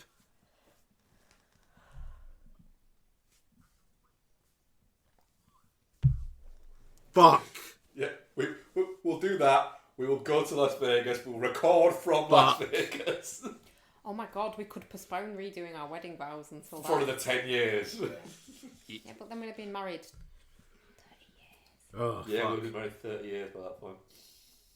Yeah, we are thinking 25 anniversary, Yeah. aren't we, for Vegas? I I fucking stood love that we 1,000. haven't said I'm not anything thinking about that films. Just people that go on holiday all the time.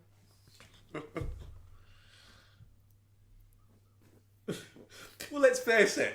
It could be another 10 Yeah, years down yeah, the line. quite. I Right, hope we're still reviewing fucking batshit stuff like Beau is Afraid. And I hope we're getting excited yeah. about going to see the fucking the new Nolan movie. Yeah, I did. Oh, yeah. Ian. Wowee. Big cow. Ian, did you watch that Heidi trailer, didn't you? Good. Good. Did it? Yeah, big cow. Dogs in hats. Yep. That's the kind Good. of film we'll be watching in 10 years' time. Rick Kidd, if you could have one film character's costumes to wear in your day-to-day life, which would you pick? Rachel's coat from Blade Runner. You have to have the entire costume. That's fine. Rachel's outfit from Blade Runner with that one coat. All right. I'm going to add a caveat to this. Okay. That whatever any of us pick, you can pitch Rachel's coat there, it looks banging on us. I mean, Yeah. I almost drunkenly bought a costume Did you just call me over the weekend. Did you? Which I thought was really funny that he asked this question this week. I mean, it's ripped up to fuck. But the costume that the guy in Sunshine wears, the comms guy, Harvey, who, like, they try to go from the one to the other, and they got to, like, jump through space, and then he gets, like, he basically misses, gets frozen, then kind of, like, breaks apart. His costume is on sale, like the screen-used costume. But there's a picture of a mannequin and the costume, and it's basically just part of the mannequin has the costume on because it's just ripped up to fuck. I almost bought that last weekend.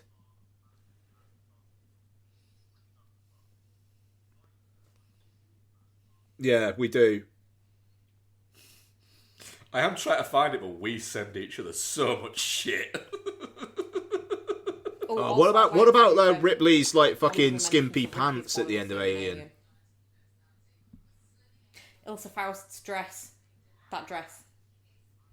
It's ripped up to fuck, and I think that's why the better angels prevailed. Even though Mark was like, "You should do it, you should buy it." Up to fuck, isn't it?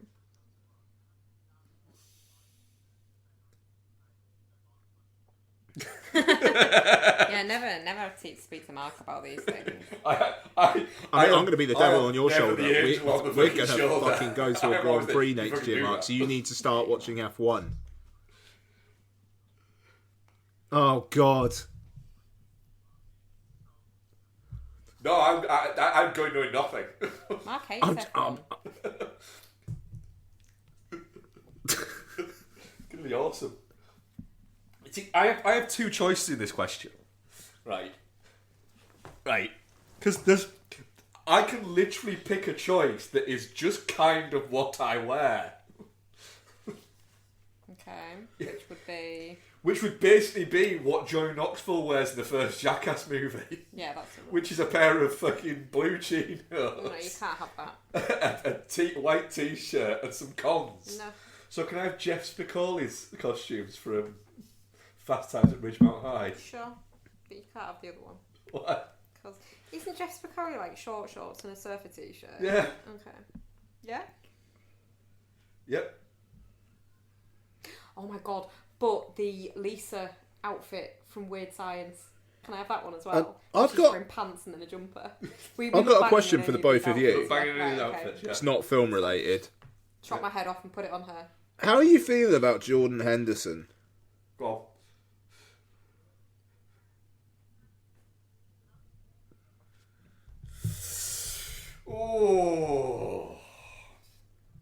Oh, that's a big question. Given that I've mentally disowned Steven Gerrard, not great. Yeah, not great. There's a short answer, which is not great. There's a medium answer, and there's a fucking long answer. I can do the medium answer if you want. Go for it. Right. So, the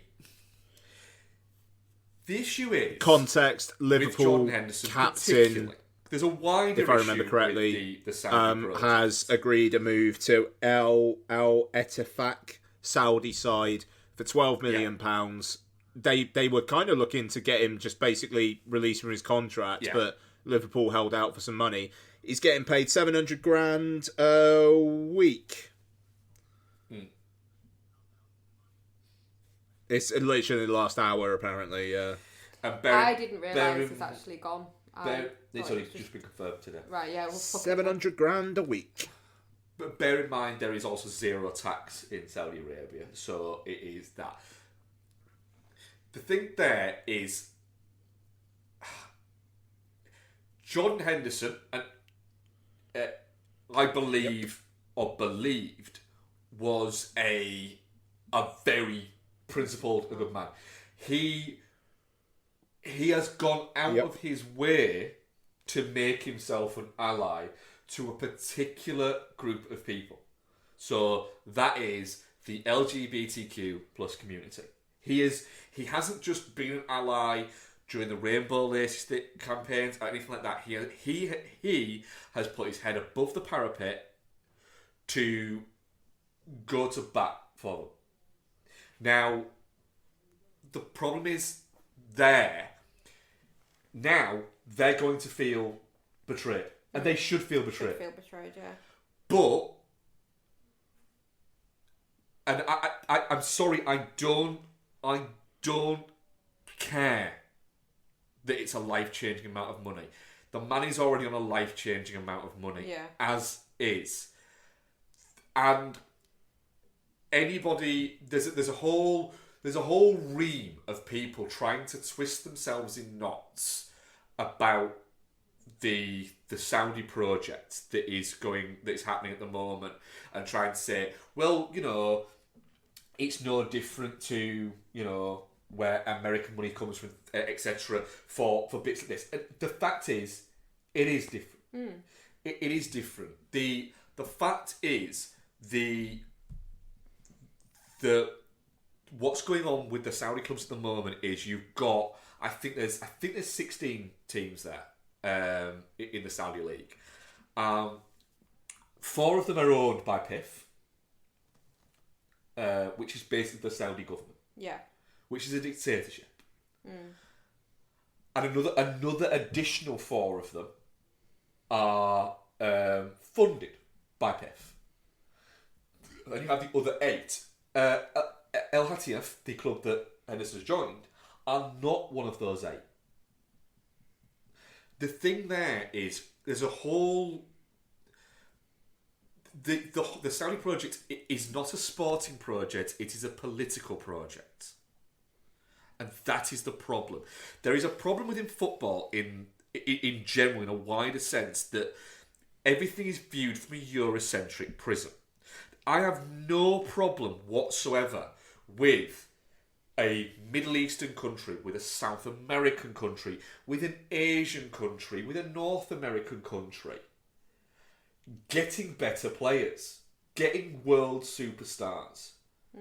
There is no problem with that. Football is not a product that should be hoarded by Europe. It shouldn't be. There should be people who live in other parts of the world should get to see great footballers, and not just great footballers at the end of their time as that's it, they're going there to make money. But this isn't a sporting project like the MLS. It's a political project. It is a sports washing project. The problem with the John Henderson thing there is not only does it shit on all the people that he was a supposed ally of, it sends out a message. If they can get John Henderson, they can get anyone. Not only that, it will basically mean, it will make it so that agents and management and people around footballers now will say, don't say anything. Don't fucking say anything. Because all it's going to do is bite in the arse when you try and go here. Yeah.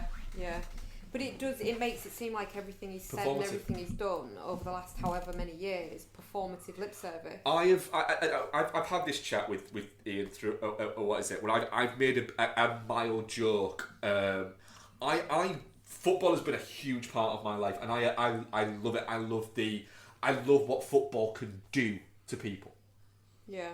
I love what it can do to communities. I love that it can do all of these things. I love that for every bad that it is, look at the fucking good that it can do. The problem is, it's being absolutely consumed by all of the negative. It's been proven now, unequivocally, it is being bought.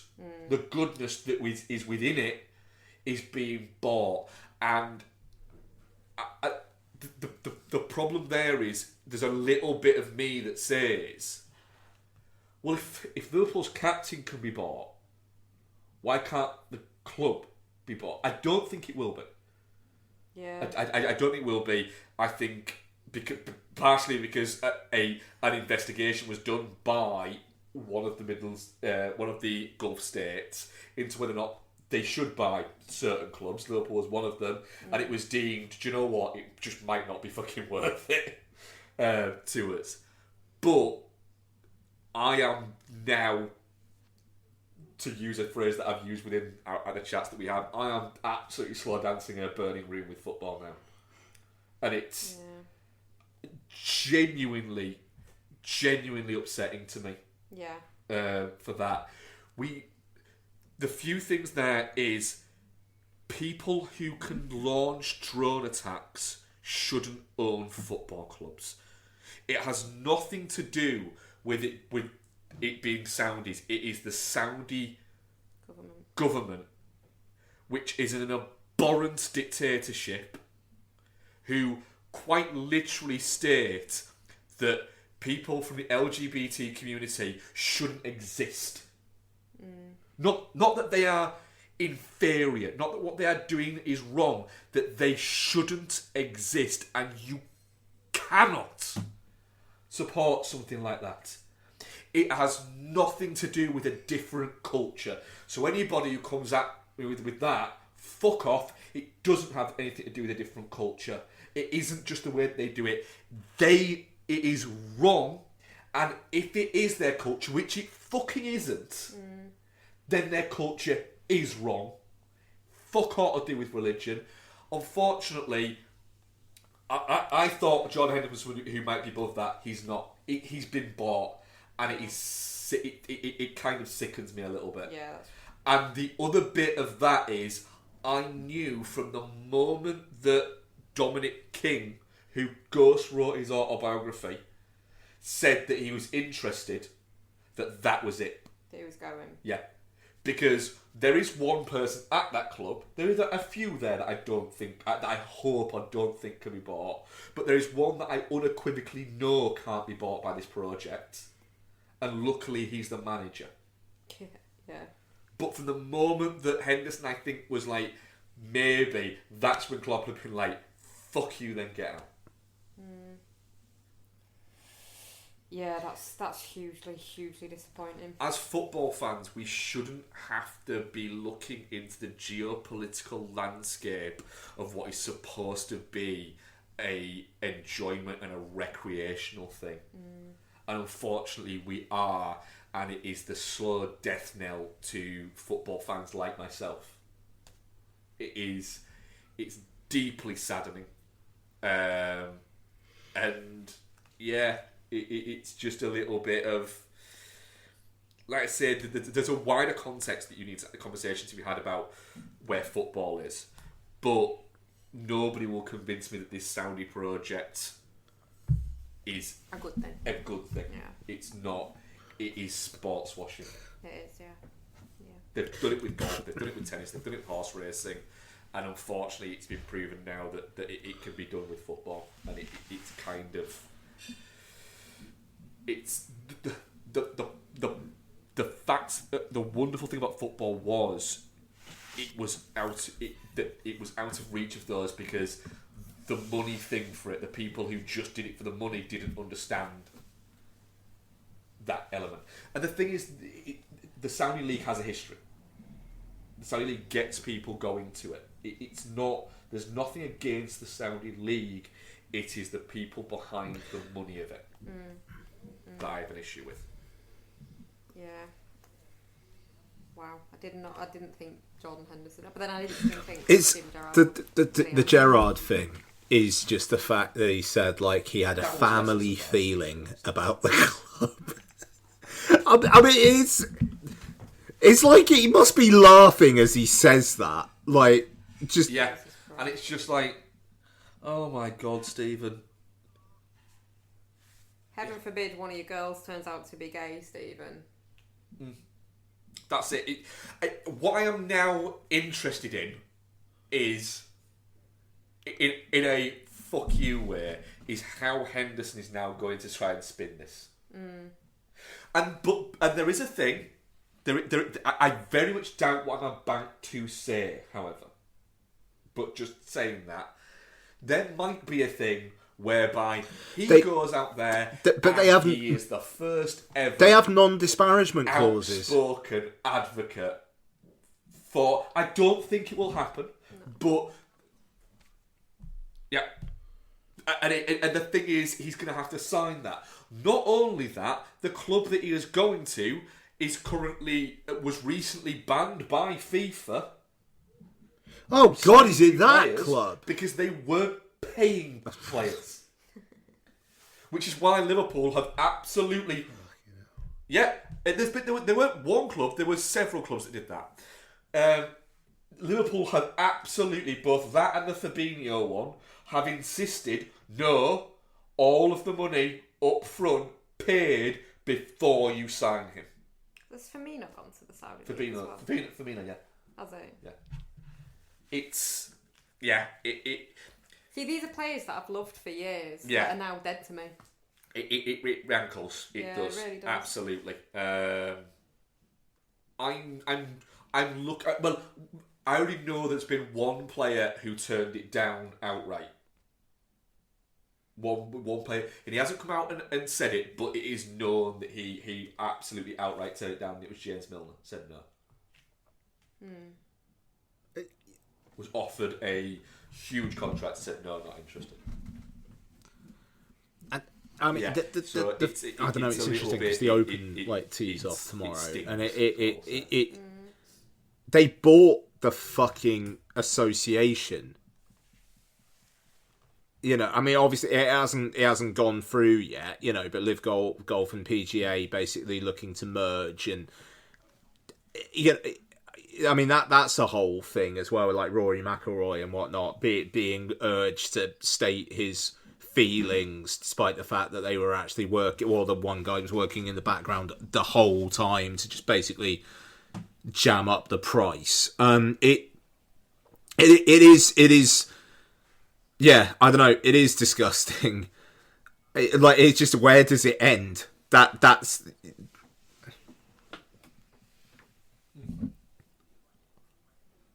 Yeah, that's it. Where does it end? The thing is, from taking away the political element of it and all that, which I don't think you can, but for a second, just taking it away, there's an element of look, this is a gold rush. It ain't gonna last. It might not even be there next year. So I can see why a 33-year-old Jordan Henderson, who's been told that his playing time will be cut shorter, wanted to leave to go for literally a paycheck. I can see that, but not to where he's gone to. No, and at the end of the day, he earns fucking plenty. He don't need it. He don't need that massive paycheck to be able to survive. He earns enough. If he was a man of principles, they would be worth more to him than the elevated paycheck. When your principles, when it comes to something like literal human life, then I'm sorry, your principles should be. There shouldn't be a price on them. No.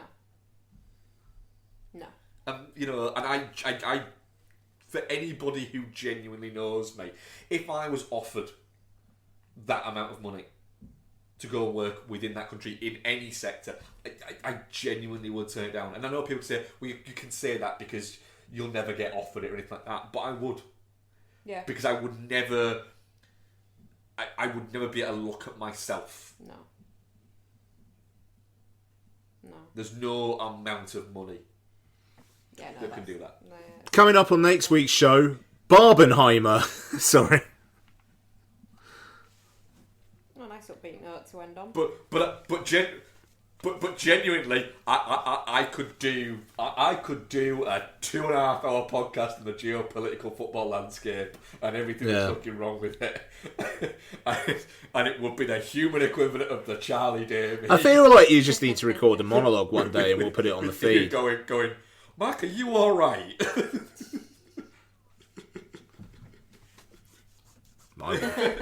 Yeah, probably would. It would. Coming up next week, Barbenheimer.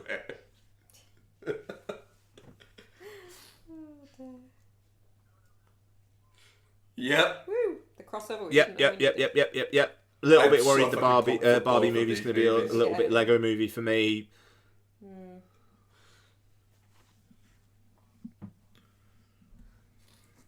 I am a little bit there with you. I am a little bit worried that Barbie is going to be really fun when it's fun, and boring as fuck when it's not. That is my worry, and that I'm going to come out of it with the internet screaming how amazing it is, and me going, I mean, it was all right. Yeah. It was fun. I think it's going to be. I don't think plot-wise it's going to be anything life-changing. The only really worrying review I saw of it was somebody called it, "Oh, it's this generation's Popeye." It's like, that's not a good thing. Have you seen Popeye? Popeye with Robin Williams. Yeah. It's awesome. It's fine. I love Popeye. I know, but it's fine. It's better than fine. The best thing about Popeye is the fact that the set is still there and is a tourist attraction that you can go to. Where? That has like a museum and cafes and bits like that. Oh in my it. god, where? In Malta. Can we go? Oh yeah. Yeah, it's like I've never seen it before. It's a proper. Oh, yeah. Yeah. They built the sets in the cliffs in Malta. You high-fived, it's a deal now, you have to And take me. it's all still there. But they literally ran out of money. That's why the end scene is literally just done round the corner on a beach. Yeah, can we go? Yeah, I think that the rest of the restoring it is part of it destroying the storm. A couple of years ago, yeah, but it's all still there. Popeye set, that's good. Honestly, it's still there. There's like a really good. Apparently, the cafe, the restaurant that's there is apparently really nice. Did they do spinach? Yeah. That's made my day. Thank you very much, Mark. After that Jordan Henderson blow. Thank you very much, Becky. Thank you very much, Ian. Thank you very much, Ian. Oh, Ian's 2.5 weeks away from his. From yeah. I'm really annoyed that we've got Leeds away, but it's on Sky, so that's something. I got to wait until the following Saturday to go. I might go to the Carabao Cup first round versus Colchester United. The Wednesday. Sorry. Oh. I mean, you basically are allowed a ticket if you want a ticket. Cup scheme. But I want to get a ticket for lots as well, and it's only like £12 a ticket anyway. So Yeah.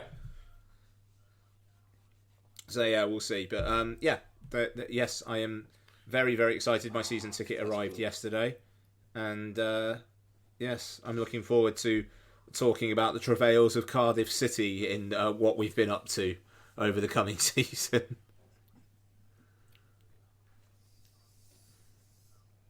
I mean, we got Aaron Ramsey, but I don't think he's signing for El Atifik anytime Ramsey soon. is sort of just signed. Yeah. Good on Aaron Ramsey. Yeah, for the academy. Yeah, that's right. Well, good on Aaron Ramsey. Yeah. Did his son sign as well at the same time? I have a feeling that was some sort of package For the deal, but academy. good on him. Yeah. Well played on that. Well played. Yeah, The Bale Welsh didn't. lads. The fucking twat. Yeah, because the Welsh lads often do go back to like their hometown clubs. Did he? Well, no, he's too busy trying to fucking play live golf, prick. Boo! He's trying to become a professional golfer, isn't he? Oh, go fuck yourself, Jason Reitman. Bye!